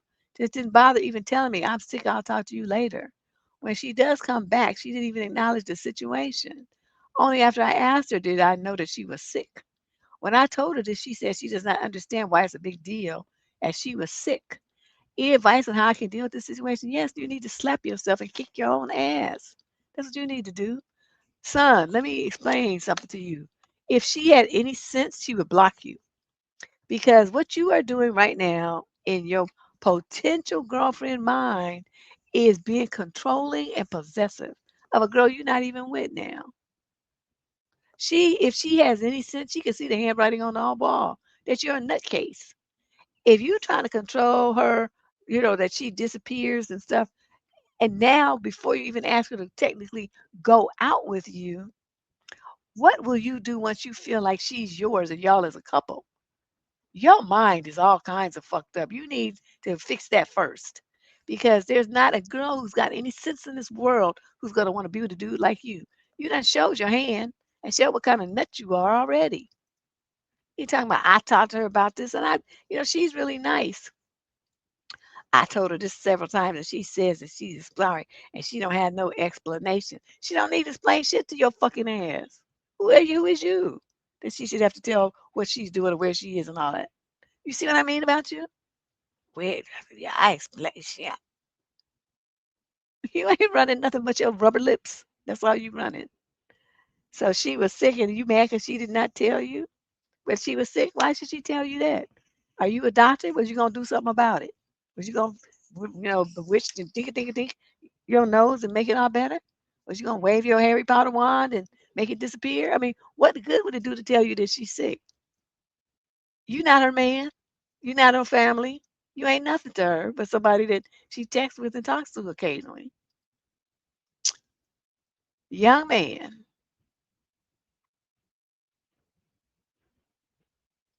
she don't understand why it's a big deal. See, she's better than me because I would have told you, you know what? Fuck you very much. Don't try to tell me what to do or what I should be doing. We ain't like that. Not in that kind of relationship. And even if we did have a kind of relationship, and you try to come at me like you gonna control what I do, it shit would be over. So let's just cut to the chase and let it be over now. Because one thing I refuse to be involved with is a man who think he'll be running me and telling me what to do and what I can and cannot do and how I need to report to his fucking ass. I'm not reporting shit to you. Get the hell off my phone. Oh, go die or something. That'd be about the best thing you could do for me. And then I would hang up the phone. This clown, dude, you doing the absolute most. You need to check yourself. Figure out where this idea that a girl, just because you interested in her, owes you all of this. And then you need to fix that attitude. Because that's the kind of thing, you run up on the wrong girl, her brother, daddy, or somebody going to end up putting a bullet in you because you're going to be trying to do too much. I can already see it. You that kind. You showing all the signs. It's not going to end well for you with this attitude. You need to adjust that real quick. Okay. Because some of these daddies and these older brothers and even ex boyfriends and stuff is not playing about the girls that they care for. And you will have a problem with this attitude. You better fix this. Question 17, female 22 to 27 from Washington, D.C. Summary issue. I found out that my boyfriend spent $18,000 gambling over the last 7 months, and I don't know how to feel about it. Well, it's his money, so why should you feel anything? Right? You said boyfriend. I'm honestly still pretty shook and could use some advice. I'm 28, he's 32. I recently checked his bank account. I've always had full access. I just never felt the need to look. And found out that over the last 7 months, he's been heavily into online betting. Oh, I wonder how you do that. I might want to try it. I don't know exactly how much he's won overall, but based on what's in his checking account and the fact that he's now in credit card debt, I'm confident he spent far more than he's won, roughly about 18 grand. We have an 8-year-old kid that just bought a new house, so this really caught me off guard. He usually pays most of the mortgage. I cover the rest plus utilities, and I'm the only one who saves. I knew he wasn't great with money, and yet you got with him and invested in the house and the kid. Woo, you was stupid. But I didn't think it was this bad, she says. I also found out that he has $13,000 in credit card debt, and roughly half of that is from gambling. Oh, when my bill gets up to $5,000, I start writing some big ass check, bring that sucker down. But I like not having to carry money. I just Meanwhile, I have around $30,000 in savings that I've been building for emergencies and our future. What really messes with me is that in the last 10 years we've been together, he's never done anything like this. It feels completely out of character. Aside from this, he's honestly an amazing partner and a great dad, which makes this even harder to process. I haven't confronted him yet because I want to do it calmly. I'm torn between being understanding and feeling totally betrayed, especially since if I hadn't looked, I don't think I would have ever known. Am I wrong for feeling this way? How would you suggest I start this conversation? Should I help him financially or let him deal with the consequences?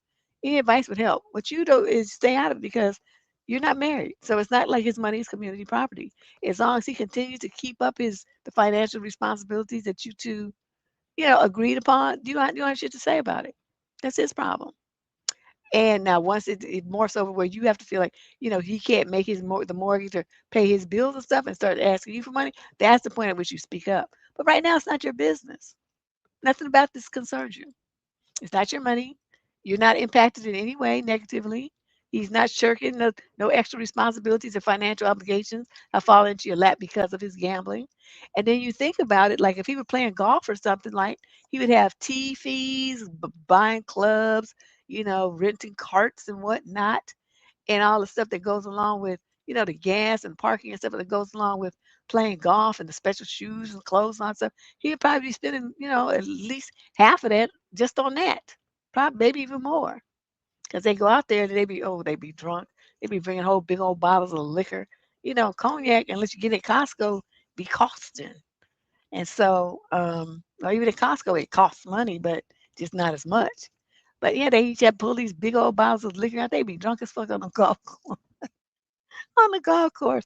But these guys that play a couple of times a week, I mean, they're spending a lot of money playing golf. You do got a race car or something, doing bowling and all that stuff. I mean, they can spend a lot of money on their sports. So in their hobbies, doing cars and building shit, buying wood or whatnot. I mean, his hobby is gambling. But again, as long as it doesn't hurt you and you guys aren't losing anything, your jewelry's not disappearing. He's still going to work. He's still paying everything he wants to pay. If he's winning or losing or whatever, and it's coming out of his money, that's not your concern. Just make sure his name's not on your savings account. Make sure his name's not on your checking account. You're going to be separate since you're not married, to be separate all the way. Okay, when it's time to pay the mortgage, he writes the check and you write your check. Y'all don't commingle. He don't have access to your ATM, by your ATM card. You can't sign nothing on your credit card. Make sure you cut that off if you guys have it that way. Keep that separate so he can't be tipping into your funds to cover his gambling habits. But other than that, it's really, seriously, not your concern. You're doing too much. Just because you found out, I mean, you nosed around and you found something out that don't really affect you. It's not your business. Stay in your business. Stay in your lane. He's talking about he's in $13,000 in credit card debt. Again, it's not your name on the card. It's not you're not responsible for it. So why do you care? You women kill me just being all up in these men's business like that and helping him financially. Did he ask you to help him? If he's a man, he's not going to ever ask you to help him financially. He's never going to do that. He's going to go to the bank and get a loan, or he's going to get a second job. He's going to do what he needs, sell some shit he got to cover that money. What he's not going to do is come and ask you for help. And if you have a man who does some stupid shit and come and ask you for help and you help him, you're an idiot. Say, no, son, you got yourself in this mess. Get yourself out. But ask your mom and daddy or your brother or somebody, I ain't giving you shit. That's what you're supposed to say if he should have enough nerve to fix his lips and ask you to help him cover his gambling debts. I wish a motherfucker would. Question number 18. This is a male 22 to 27 from Edmonton, Alberta, Canada. Summer of issue. My girlfriend seems genuinely disgusted by my interests, and I'm starting to feel ashamed. My girlfriend is 23 and I'm 25, and we've been dating for about a year. I love her a lot, and I genuinely care for her deeply. I see her as my partner and my best friend, and I've always imagined a future with her. She is from an Asian country, but we share similar goals, values, and aspirations. And most of the time, our relationship feels supportive and loving. That is why this situation has been weighing on me more and more. It just feels at odds with how close I thought we were. I'm kind of a nerd, not extreme, but my interests are things like superheroes, anime, manga, games, and D&D. These are things I have liked for a long time, and they are a big part of how I relax and enjoy myself. She is pretty much the opposite. She's more into celebrity culture, going out, fashion, luxury, or trendy things. I don't have a problem with that at all, and I've always tried to be supportive. The problem is, whenever I bring up my interest, she reacts very negatively. She will scoff and say, ew, or look genuinely annoyed. At first, I thought she was just teasing, so I tried playing along with it as a joke. But she actually gets upset when I do. She has told me that she finds these interests unattractive and associates them with guys who have bad mindsets like misogynists or incels. Oh, I see what she's talking about. Okay. That really hurt. I did not identify with any of that, and I do not think my hobbies say anything about my values or how I treat women. I'm not asking her to like the things I like. I just want basic respect and to not feel judged or gross for enjoying them. There have also been moments that made me wonder if this is partly about image. For example, I'm using a very old iPhone. I want to upgrade to a flagship Android. She keeps pushing me to get an iPhone instead, saying, even if it's not the latest model. She says this is because she prefers using iMessage, but in her country, iPhones are also a status symbol. She has mentioned before that appearances mattered a lot to her because of how she grew up, which makes me unsure about what the real issue is. And I was wondering if that was part of why she's into fashion and all that stuff. Lately, I noticed that I hesitate to talk about things I enjoy around her, or I downplay parts of myself to avoid that reaction. I do not want to feel ashamed of who I am in my own relationship. How do I bring this up in a way that sets boundaries without turning it into a fight? Is this something that can realistically be worked through? Or does this point to a deeper incompatibility? And it points to your girlfriend is ridiculously shallow and has the super low in the toilet self-esteem. I'm gonna tell you this: what I have discovered about myself, about women, growing up, is there's basically two kinds. There's the kind of woman who's basically, just comfortable in her skin. I mean, she's gonna look cute and stuff. I mean, she's gonna dress nice and, make sure she has a little makeup on her, little clothes and stuff. She's gonna look nice at the occasion. But does it have to be that she feel like she's somehow a better person because she has a certain kind of car, certain model car, or she has certain names on her arm or certain names on her back or certain names on her jewelry? There's those two kinds of women. The women who get their sense of themselves and feel defined by what they wear, drive, and put on, and women who don't. What you have is the one who does. That's why she's so involved in making, modeling herself after celebrity culture, television, fashion, and all that stuff. She's trying to, what they used to call this phrase called keep up with the Joneses. She wants to be relevant based on what other people are telling her is relevant and in style and all this kind of stuff versus what she likes. You, however, are comfortable in your own skin and you know what you like and you're not embarrassed about it. You're not trying to impress anyone. You don't want, you're not trying to put anybody down either. You're just doing you. She can't stand that because you are confident and secure in yourself and she isn't. She's looking for herself to be defined by these labels, these fashions, how she matches with such and such a celebrity. She has the same person, so and so has. And that's the kind of mentality those kind of girls have. What is going to happen here, sir? And I know you like this girl, but what's going to happen is as you realize how incompatible you two really are, and she starts disrespecting you more and more, and you start feeling smaller and smaller, trying to stay in a relationship where you're hiding who and what you are, you're going to have to make a choice. Do you save yourself or do you save this relationship? And the relationship isn't really going to be a good one because she doesn't appreciate you. She finds what you find to be gross. Uck, yuck, ick, stupid, dumb. She's not appreciating the man that you are. So you have to ask yourself, is she, you know, with me because of some convenience that I offer to her? Yeah, she finds these interests unattractive and associates them with guys who have bad mindsets, like a misogynist and incels. But you tell the incels don't have girlfriends. So if that was the case, I would have never went after you because I prefer to wallow online and talk about how awful women are. Nothing that I do says anything negative about women at all, ever. I just do something that you don't like. But you know what? I'm entitled to do stuff that you don't like because we're two separate people. I don't think that it's a good idea to run around talking about let me quote you.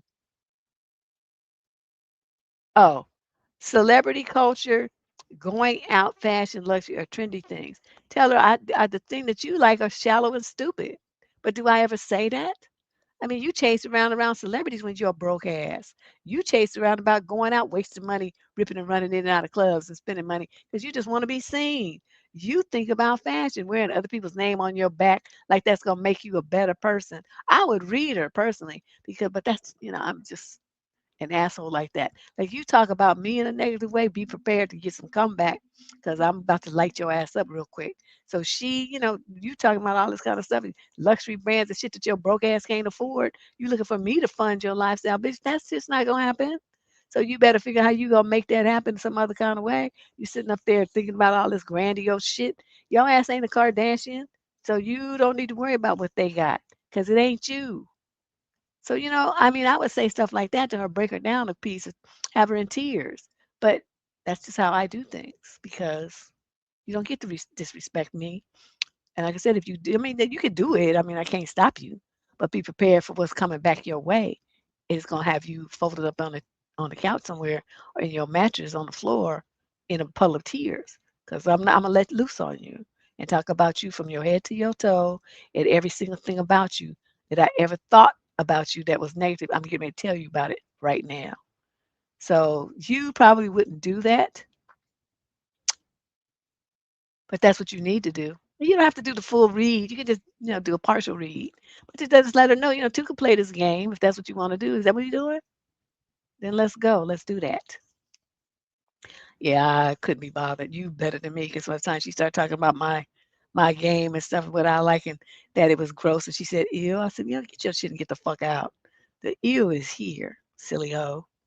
Get out. But see, you're not gonna do that. Too bad you didn't know. You would be in this mental state you in now. You would have got rid of this shit. Question number 19. This is a female, 22 to 27, from Brookhaven, Georgia. Summer issue. My boyfriend is on the spectrum and cannot handle life stress and takes negative feelings out on the relationship. How do you handle your partner's black and white thinking, fear of rejection, sensitivity? My boyfriend, by the way, is 32 and I'm 34, and we've been together for 4 years, living together for 2. Okay, nobody cares. He takes things absurdly personally. For example, if I work at evening shifts and get home later than 6, he will internalize this as me actively avoiding him and not wanting to spend time with him. This is literally just the time I get home from a late shift. Wow.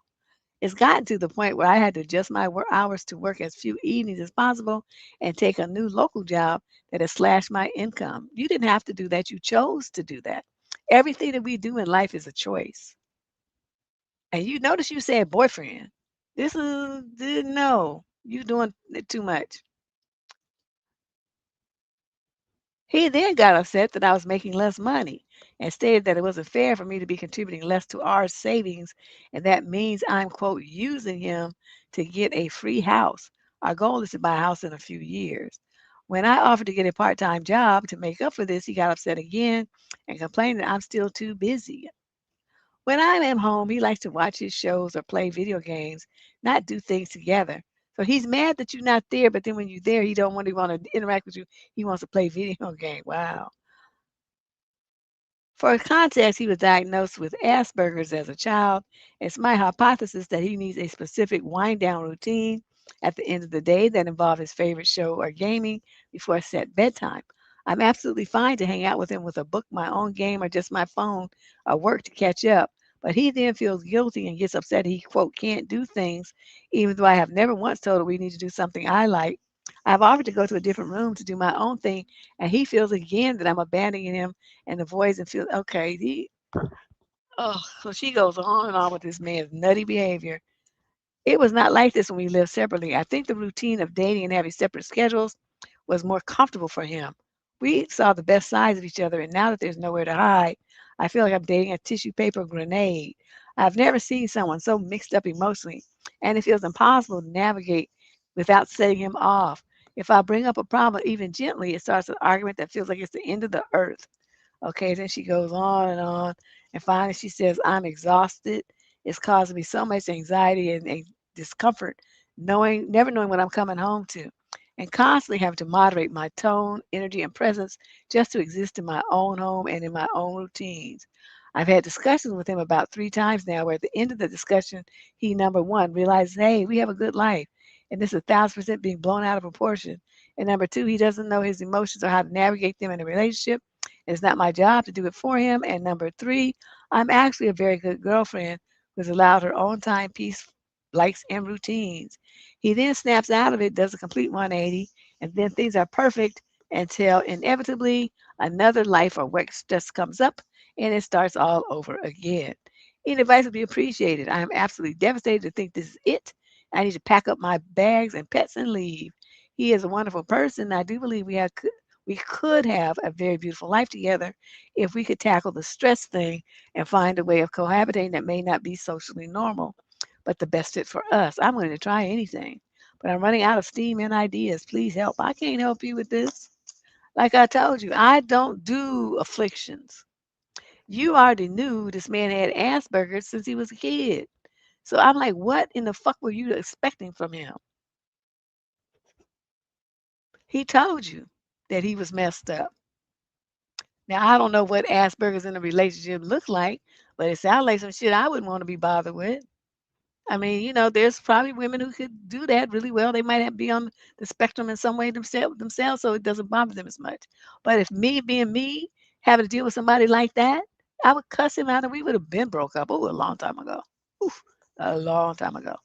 So, you know, the fact you change your job and stuff to try to be accommodated for him, and then he gonna complain about the fact that now that you have more time, you don't have no more money. So it's like he just setting you up to be wrong. Whatever you do, you're wrong, and he's gonna complain about it. Have you noticed that? I just been just skimming over what you wrote. Every single thing that you did to try to accommodate him or to, you know, respond to his complaints, you made a change, and he's still mad. He's still wrong. He's still finding fault with you.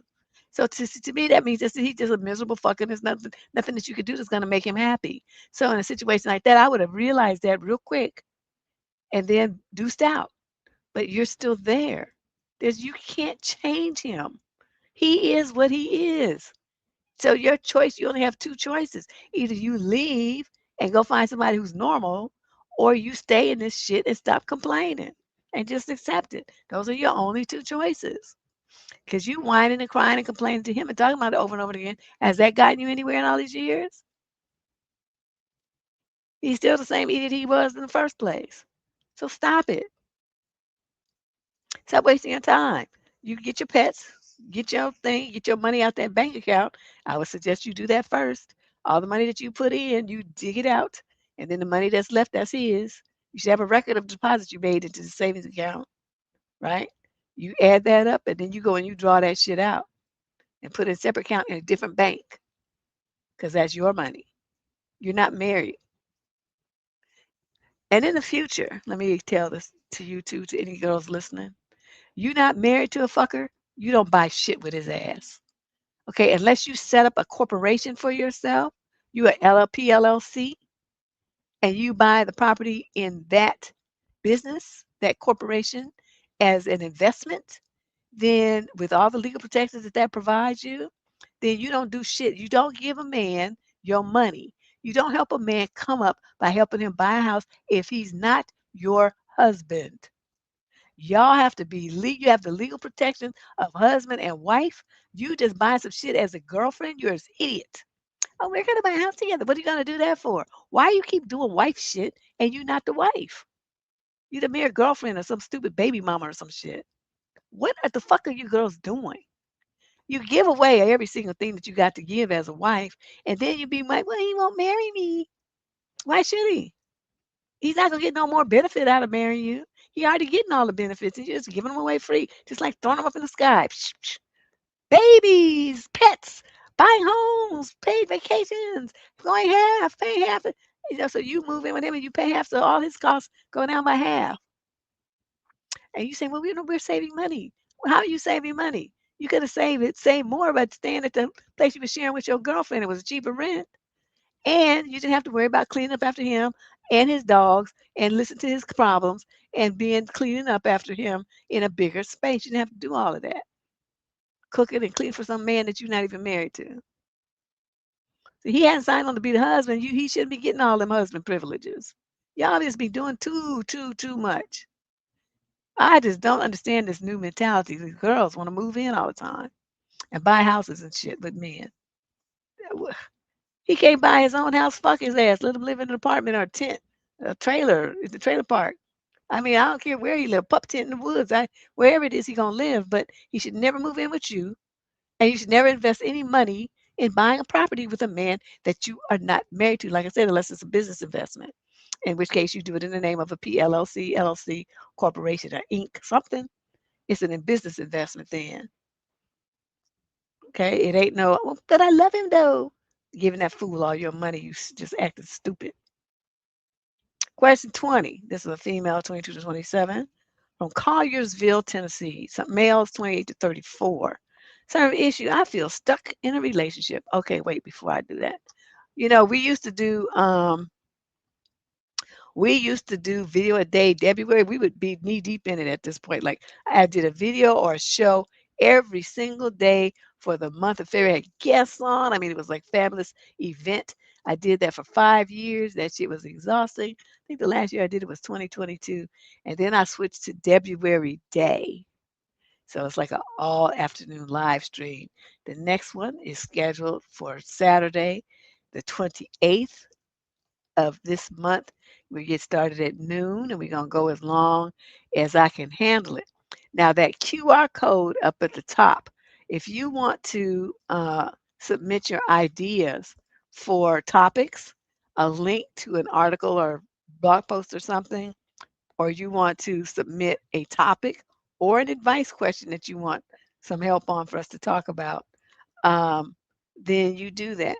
You find this, go to the YouTube channel, the Debsterism channel on YouTube is linked to the show. You find the URL in the bottom when I flip this off the screen.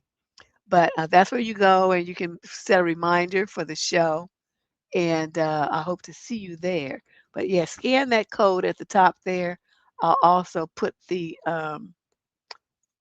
link in the chat, which will also appear on YouTube and some other forms that I'm streaming to right now.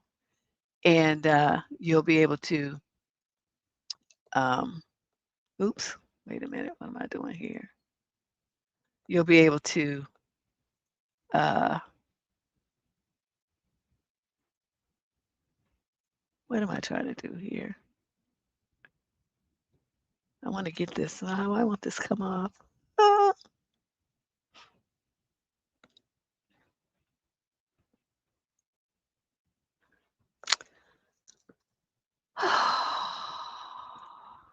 Okay, there we go. It wasn't working. I'm clicking my mouse and it was still staying there. That was bizarre. But anyway, here's the link if you want to submit your comments or questions or ideas on the form and send it in to let me know what you want to talk about. It also be call in. I'll be putting the number up so you guys can call in and share your thoughts. I want it to be, interactive discussion.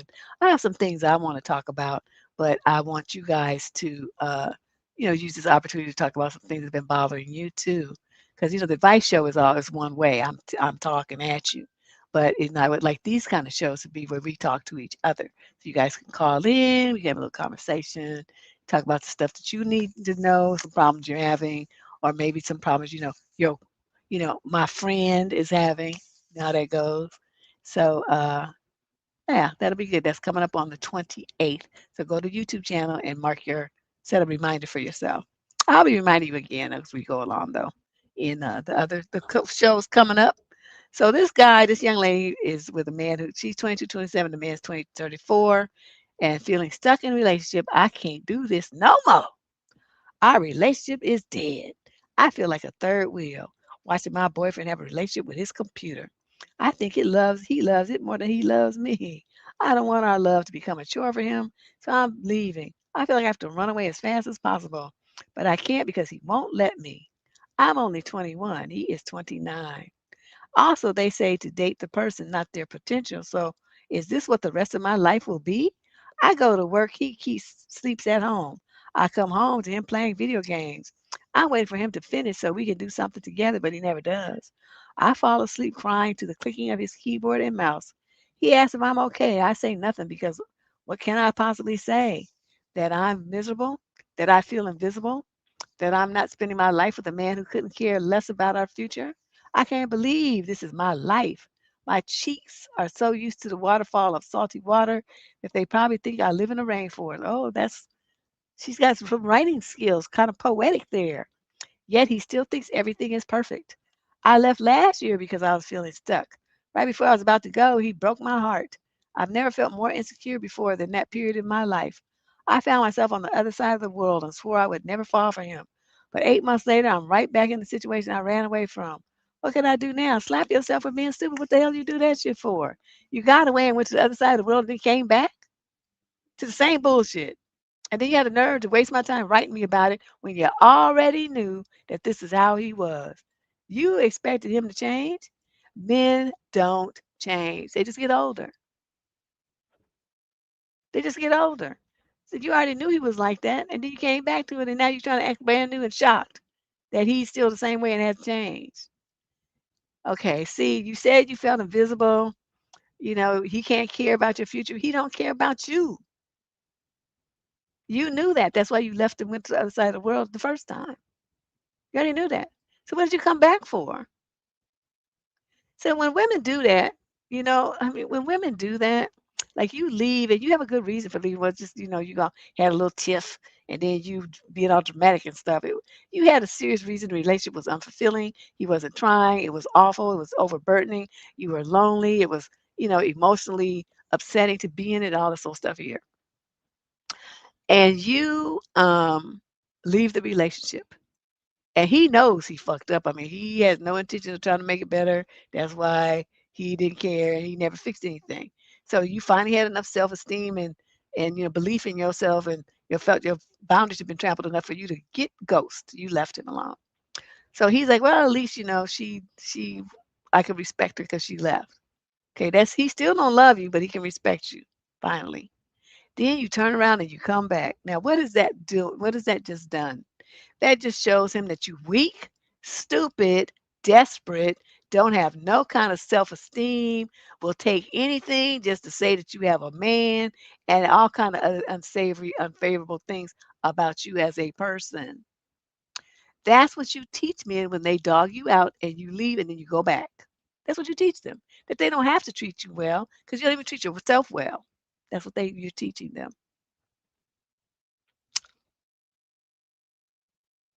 So, that's where you are. Hopefully, when you leave this time, you will understand why you need to stay gone and never make this mistake again. Because you're young, I give you that. But your girlfriend, you can't keep making the same mistakes over and over in life. You've got to learn from the mistakes you make and do better.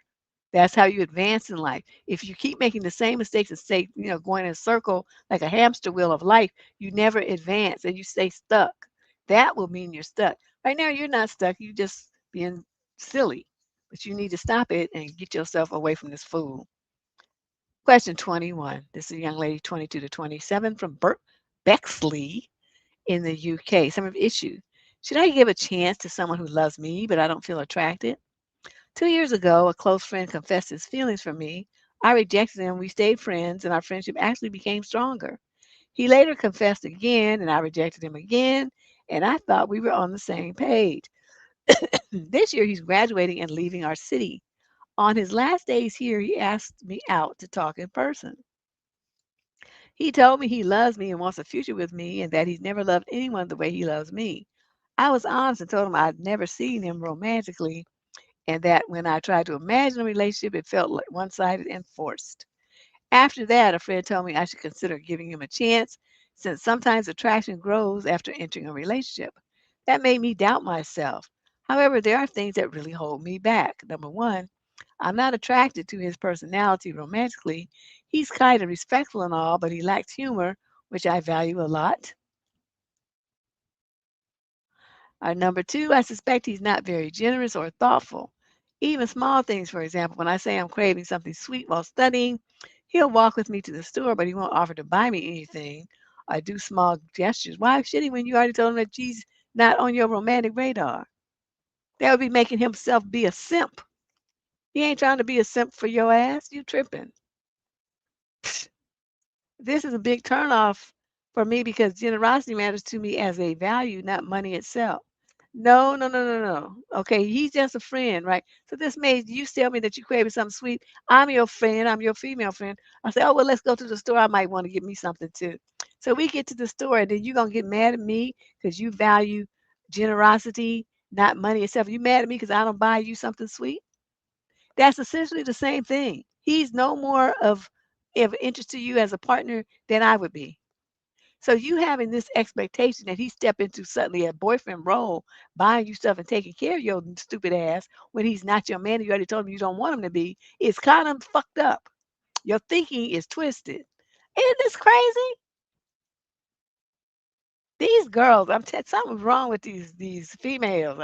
I usually they don't like that because the dudes be like, females, you female. But I'm gonna use it on her ass because she's stupid. There's something wrong with her. Okay, pros. He's respectful, loves me deeply, and wants something serious. Cons, lack of attraction, personality mismatch, and concerns about generosity. I'm struggling to understand whether I should give this a chance or trust my lack of romantic feelings and let it go. Is it true that feelings can change after committing? Yeah, they can, but I don't want him to commit with you because your ass is trifling. You stupid and you don't have the sense of a rock. So I don't want him to like you.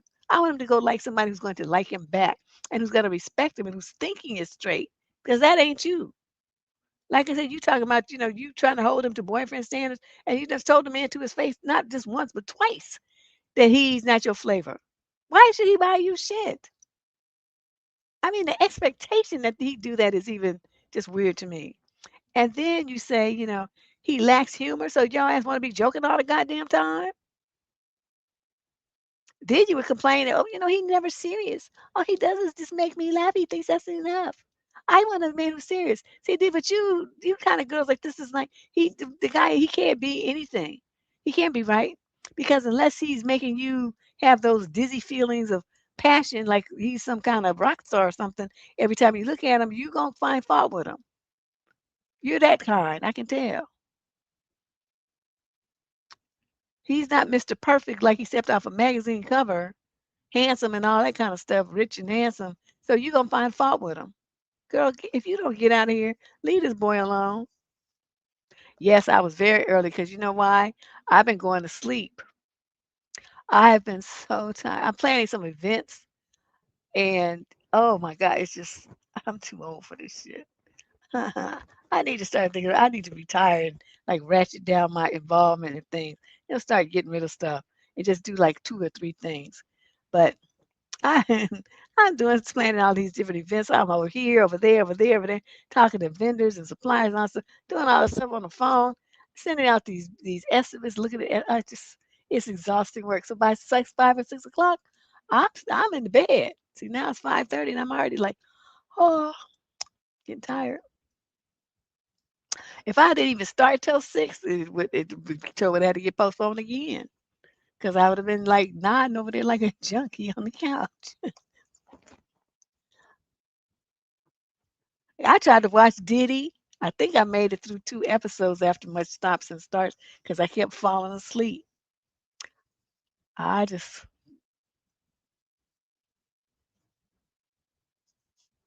wait, what? Let's put what Cookie Face said. This is some wildness right here.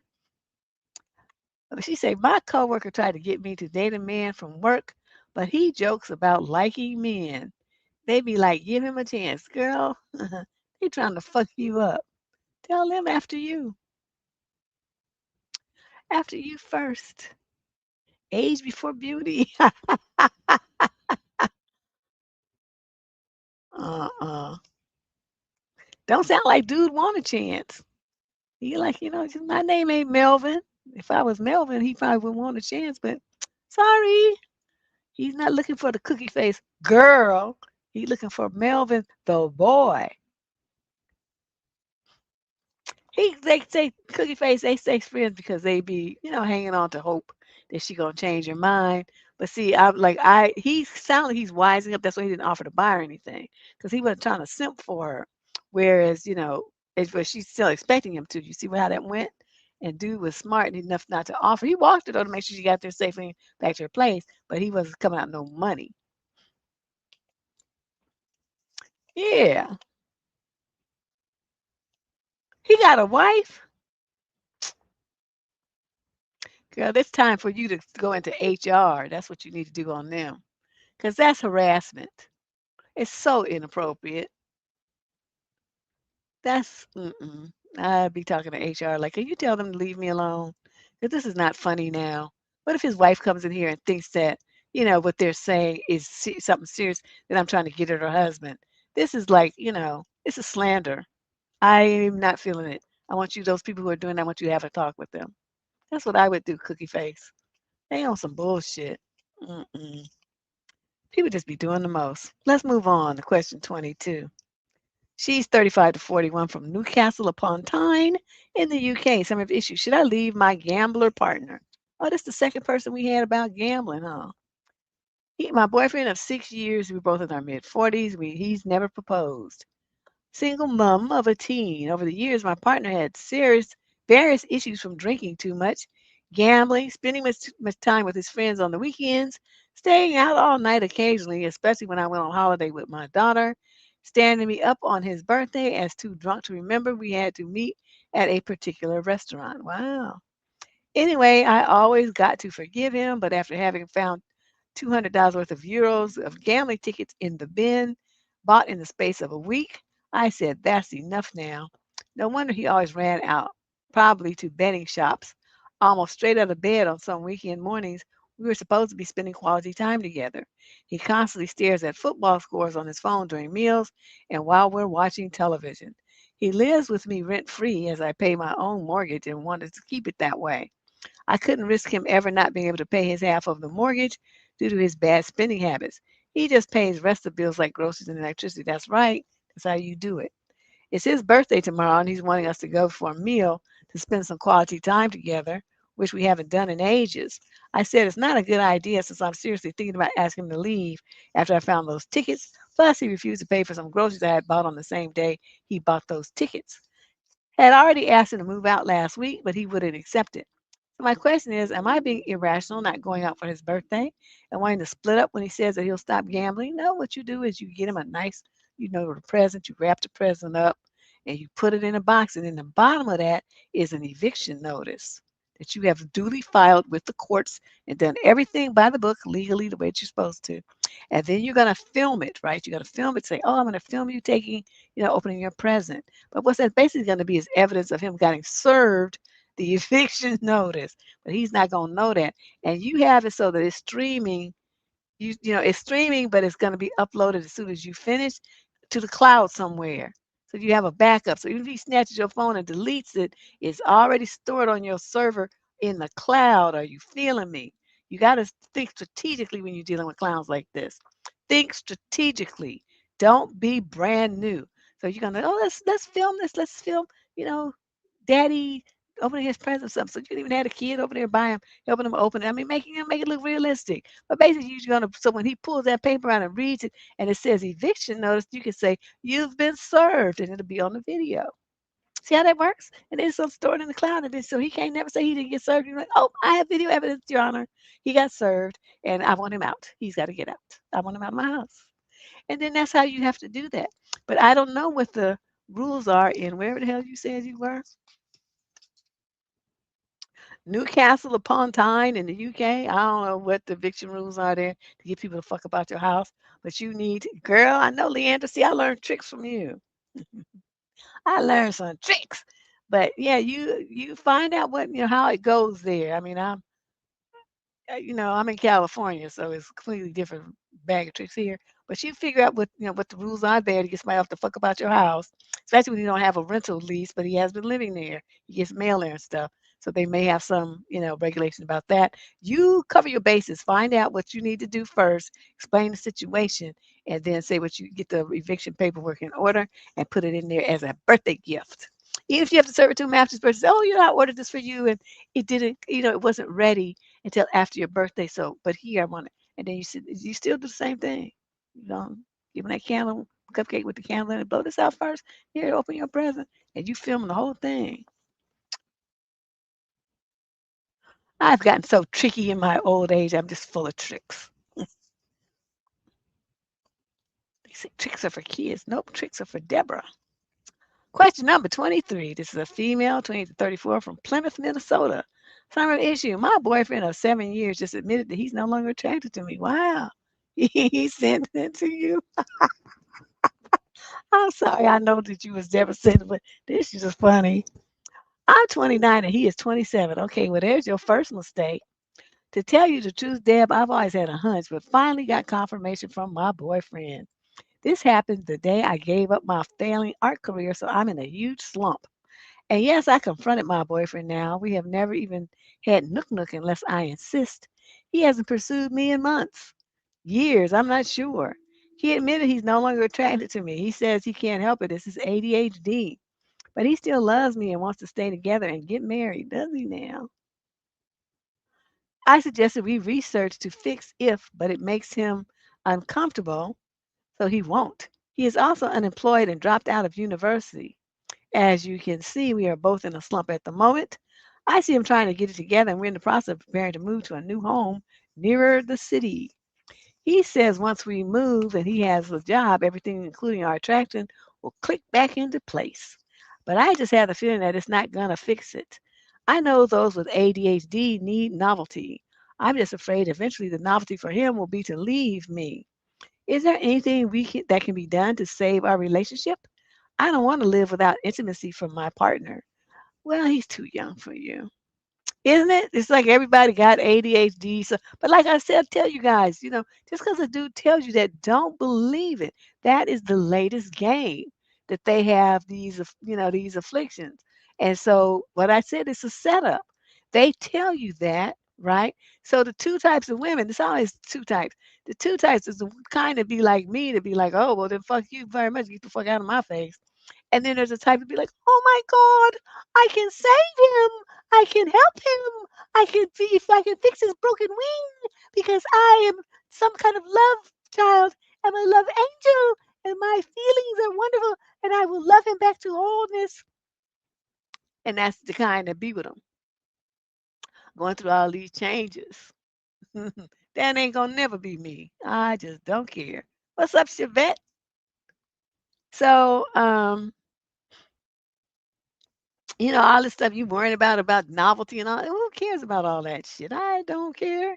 Go over there and be a novelty. You could be a whole novel all by yourself. I don't care what you do. Just do it away from me. Don't involve me.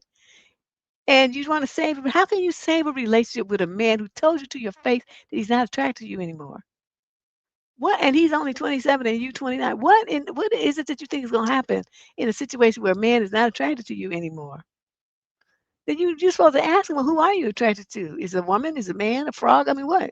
What's turning you on these days? Because see, you didn't ask that, and that's a vitally important question to know. What is turning him on? It ain't you. What? What is? I would have wanted to know. But whatever it is, since it's not you, there's no point in you trying to prolong the agony and attempting to stay in a relationship with the man who flatly told you he don't want you no more, that he can't be with you. Talking about let's get married and all that kind of stuff. Why would you focus on marrying somebody who told you to your face that he's not attracted to you? I mean, what would be the point of marrying a man like that? Marriage is hard enough when you are attracted to each other. I mean, sometimes that's the only thing that is working in a relation marriage. I mean, that's what kind of gets you through to the next level. But if you don't even have that, I mean, you just married just to say you married. That doesn't make any sense. Ooh, Lord have mercy. Question 24. This is a young lady, 22 to 27 from Auburn, Washington. Summer issue. A diary entry from my teenage years triggered my boyfriend's insecurities. I'm 23. I've been dating for my boyfriend who's 26 for 4 months. Overall, our relationship has been good, but we've had recurring issues around insecurities. We've been able to talk through differences before, but this situation feels different, and I'm not sure how to handle it in a healthy way. Recently, I went to my mother's house to pick up some belongings I had left behind. While I was there, my boyfriend and I came across an old diary of mine from when I was a teenager. Out of curiosity, we read some of it together. Well, that was stupid. In one entry, my teenage self had written a very idealized description of a future husband, extremely rich, tall, colored eyes, etc. This description does not resemble my boyfriend at all. At first, he seemed calm, but later that night, after we returned home, he asked me if that meant I don't find him attractive. Wow, he's so silly. I tried to explain that the diary entry was written by a much younger version of me, long before I even knew what love, what attraction looked like, and that it doesn't reflect who I am or what I am now, or what I want now. I told him clearly that I do find him attractive and that I'm with him because I chose him. Despite this, he keeps returning to the diary entry and questioning whether he measures up to what I, quote, really want. I understand that he struggles with insecurities, and I generally try to reassure him and make him feel desired. However, I'm starting to feel stuck repeating myself and defending something that feels irrelevant to my present self and our actual relationship. I dislike confrontation and really don't want this to end, relationship to end, especially over something written by a teenage version of me that no longer represents my values or preferences. At the same time, I don't know how to continue reassuring him without feeling like I'm responsible for fixing his insecurities. How can I reassure my boyfriend in a way that's supportive but also sets a boundary so I'm not constantly having to justify my past or defend myself over something that isn't reflective of who I am now? The first thing I'm going to tell you is that you use too many goddamn words. I have a video on this channel about how to talk to men. And when you tell them to do something, you want to use 4, maximum of 5 words. Okay. Take out garbage now. 4 words. Come eat dinner now. 4 words. All these words here, this is too much. This is too much. He's not hearing you because the message was you got lost in the shuffle. So what do you need to say to him? Really? I was 15. 4 words.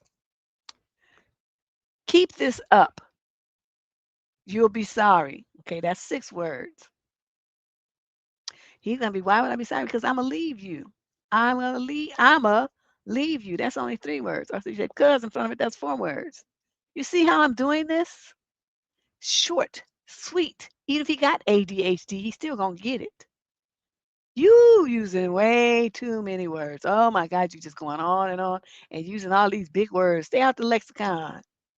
Just use like basic words, simple words. Talk to him like he's 4, like he's in the 4th grade. This is crazy. This makes no sense. So, at some point though, you just have to tell him, like, I was 15. Um, am I what you liked at 15?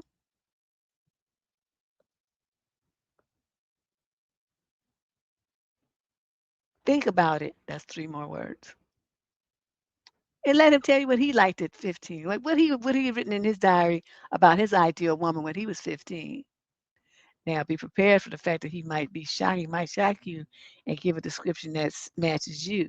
Does that mean that it's true? No. But you're still going to ask him, and you need to ask him like where you guys are having this discussion because you want to catch him off guard. You don't, you talking about it, he talking you in that moment, so he's not gonna have his wall up. So when you talk to him and ask him that question, like it's gonna be coming out of left field, he's not gonna be ready for it. So then he'll give you a more honest. The chances are you'll get a more honest answer because he won't have time to prepare and think about it. He'll be all caught up in the emotionals of the moment and he's going to blurt it out. That's what you want. You want the truth, not his prepared version of it to win the argument. You want the truth. So when he starts telling you, well, I imagine myself with somebody, blah, blah, blah, blah, blah, blah, you're going to be, well, what part of that is me? 6 words.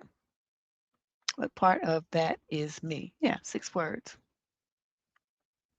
You see how I'm doing this? I'm cutting it way down. So your exchanges with him are clipped, succinct, pointed. Just get in there and get out.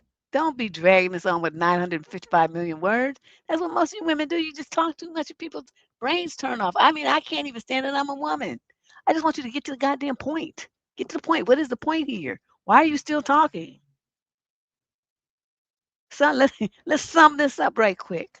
I'm even like that in meetings when people be talking too long. They want to explore their feelings about all the stuff and all stuff. I'm like, oh my God, can you do that on your own time? I bill by the hour here. You done use up 20 minutes exploring your feelings. I mean, not like I'm still getting paid. But we have like so many other things you're gonna be over budget and you're gonna be complaining because your bill is so high.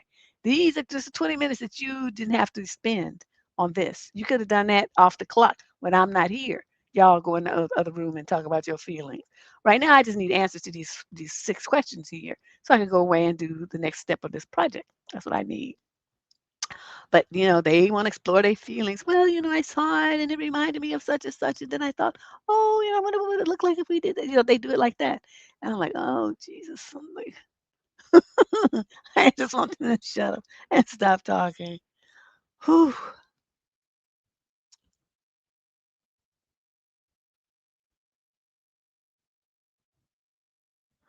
Ew. They do that at work? See, I would be all up in HR. Like, I don't want to be, don't talk to me about stuff like this. This is inappropriate. I was like, these people be doing the absolute most on y'all jobs. Okay, let me move on to my last question of the day. I think the February day of this year is going to be interesting because y'all is already getting cranked up. You're already getting cranked up. It's going to be funny. All right, and our last question, this one came in. This one came in today. I didn't really read it, but I just cut and pasted it in here because it was the last. I had room. I only had 24 questions, and we usually have 25. So, oh, look, this is perfect. So let's see. This young lady's 22 to 27. She's African American, no location provided. The male, 28 to 34. Some of the issue, I'm ready to break up. Hi, Deb. I've been in a relationship with my boyfriend. He's 31 for 5 years. I'm 25. We're 7 years apart, but I'm very mature and accomplished. So the age gap has never been an issue. The issue is that I've changed a lot since being with him. He hasn't done really anything wrong, and our relationship has always been good. I'm just ready to break up and don't know how to tell him. I don't think it will be a surprise since a couple of months ago I told him I don't want to be his girlfriend forever. He just isn't serious enough about advancing our relationship for me. He's also been having financial and job issues, which has shown me that he isn't as ambitious as I would like him to be. I'm a go-getter. I plan my moves and I execute them. He isn't aggressive enough in his planning or actions to change his situation. I didn't fully notice this until his money and job problems started a few months ago. As I get older, my time means more to me, and I want more for myself. I want to be single, especially in my adult womanhood. I've been with him my entire 20s and I'm tired of wasting my time. I want to break up in a way that isn't harsh because he treats me well. I just feel like I've gotten all I can from this relationship and I'm ready to move on. I also want to give him space. I want to give him space to figure his own situation out. I love him and want to see him do well, but that doesn't mean I can stick around. I feel like I'd be wasting my good years on potential, and he's already in his 30s. What do I say to him? Thanks in advance. Oh, she reported? Okay, good. That's just too much. Good. Well, at least HR is aware of it. Well, I'm going to say this, young lady. You're only 25 years old and you've been with this guy for 5 years. That's way too long. Those years when you should have been, I mean, not to say that you didn't develop yourself and all that, but you're encumbered by the need meeting the needs of someone else, because like there might be things you might want to go to the other side of the country. You could have looked for an opportunity to take you to another country, to some other part of the United States even. But rather than do that because you have this relationship, rather than explore that option, you didn't do it because you have this other relationship. You might even just want to go work in a different part of California, which you would not do because you're in this relationship. You might want to do something else, but you wouldn't do it because it would take time away from you and what you were going to do with this relationship. Do you see what I mean? That's why I hate it when young people are in these long relationships for years and years. At your age, you should be free to do so you can move, do your moves, moving and shaking and travel and do what you need to do without any kind of encumbrance. But instead, you get tied down in a relationship. And for 5 years, you're only 25 now, you're 20 years old, just a baby. No. So what you're gonna do is tell Home Skillet, who's already in his 30s, he's 31 years old, and he's still pitching around trying to figure what the fuck he's gonna do with himself when he grows up. What you're gonna do is tell him, I'm 25 years old now, and I realize I'm not where I want to be in life. You're gonna make I statements because then if otherwise you start talking about, well, you ain't this and you don't do that, we're gonna avoid all that. You're gonna talk about yourself. I was reflecting on myself and I think that, I'm not really where I want to be, where I thought I would be at 25. And so I need to be, single, which doesn't mean ripping and running around with dudes. It just means I need all my time and all my energy for myself because I need to catch up to where I was supposed to be at this age so that by the time I hit 30, I'll be back on track. Because right now I'm feeling behind and I'm feeling frustrated and annoyed with myself. And before I start taking it out on you, like trying to blame you for it or something like that, we need to break up.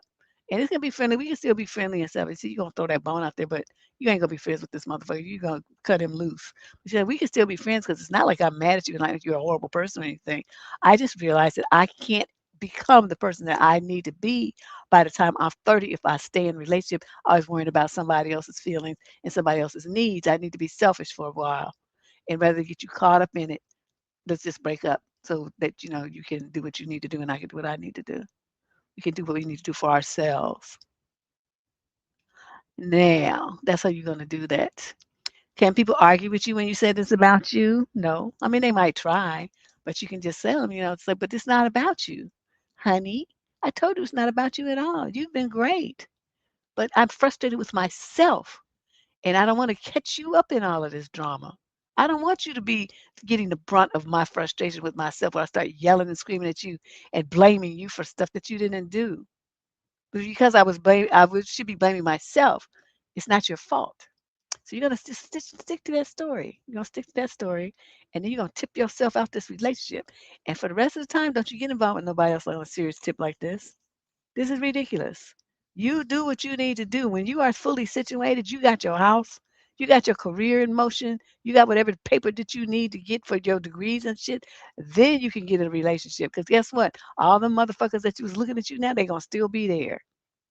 They're gonna still be there. They don't go nowhere.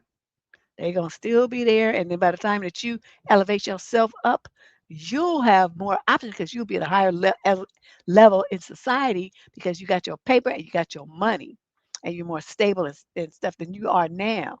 So you can attract a different level of man than you can right now. You can get your little happy ass on a plane and go to other countries and look at the men over there. That's what you could do. Because glad as it's kept. A lot of men from other countries checking for black women these days. It's like that's like the new trend, I guess. I don't know what's going on. But yeah, girl, I wouldn't be bothered with him. What? Shut up. Okay. Yeah, okay. February day is gonna be kind of amazing. I can tell already. If y'all just came in, we got February day on the calendar. This is the thing about it. It's on the 28th. So go on the YouTube channel, or you can scan the QR code that's going to be showing in a minute here. So yeah, click the reminder, set yourself up a reminder, but scanning that QR code right here that's showing now will take you to a form, and it's going to let you submit an advice question, a topic idea, a guest idea, or a link. So if you have a link to an article or something that you saw online that you want to talk about, just send it in to me and tell me.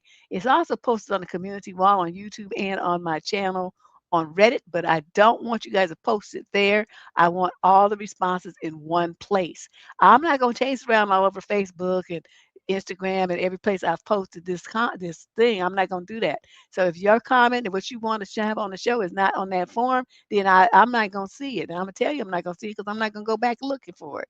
So do what you're supposed to do. Click the link here and send me your ideas. And I will do my best to make sure that over the course of them 4 or 5 or 6 hours that we be on this live stream, that I talk about what it is that you want to talk about.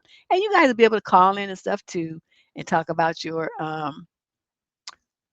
you already did the form? Okay, very good. Thank you. Because I have to say that because people they don't read the whole post and they want to put the comment below the post. And I'm just telling you right now, I'm not gonna go back and look for it. So if you do that, don't follow instructions. Don't be mad when we don't talk about your comment, your idea. Well, I sent it. I posted. Well, no, I told you to put it on the form and you didn't do that. So I want to tell you next time, pay attention and listen. Yeah, these people, we got all kind of extra special stuff that y'all gonna be talking about, I can tell. And see, I don't see things like this. I don't see things like this on these places I be going to. People be, just regular. Well, Cookie Face Girl, well, honey, we will be all ears because one thing we love on this channel is tea about other people's business. We love tea about other people's business. Just we don't want to really talk about our own business too much, but we love to talk about other people's business. That is like, ooh, that's some good juicy stuff. So I will see you all on Sunday. I'm gonna try my hardest to make it. I think Monday's a holiday for a lot of people, so yeah, I won't be doing any work on Monday, so I'll be able to see. I should be able to come in here on Sunday with no problem. So look for me around 4 Pacific time. That's gonna be 7 if you're on the East Coast on Sunday. Be sure to hit the subscribe button. And like I said, if you have an idea for February Day, a topic you want to talk about, scan that QR code that's right there on the screen and fill out the little form. Let me know what your thoughts are, and then we'll do our best to include what it is you want to talk about on February Day, February 28th of this year. We get started at noon and go as long as I can tolerate it. All right. I will see you guys on Sunday. Ta ta. Talk.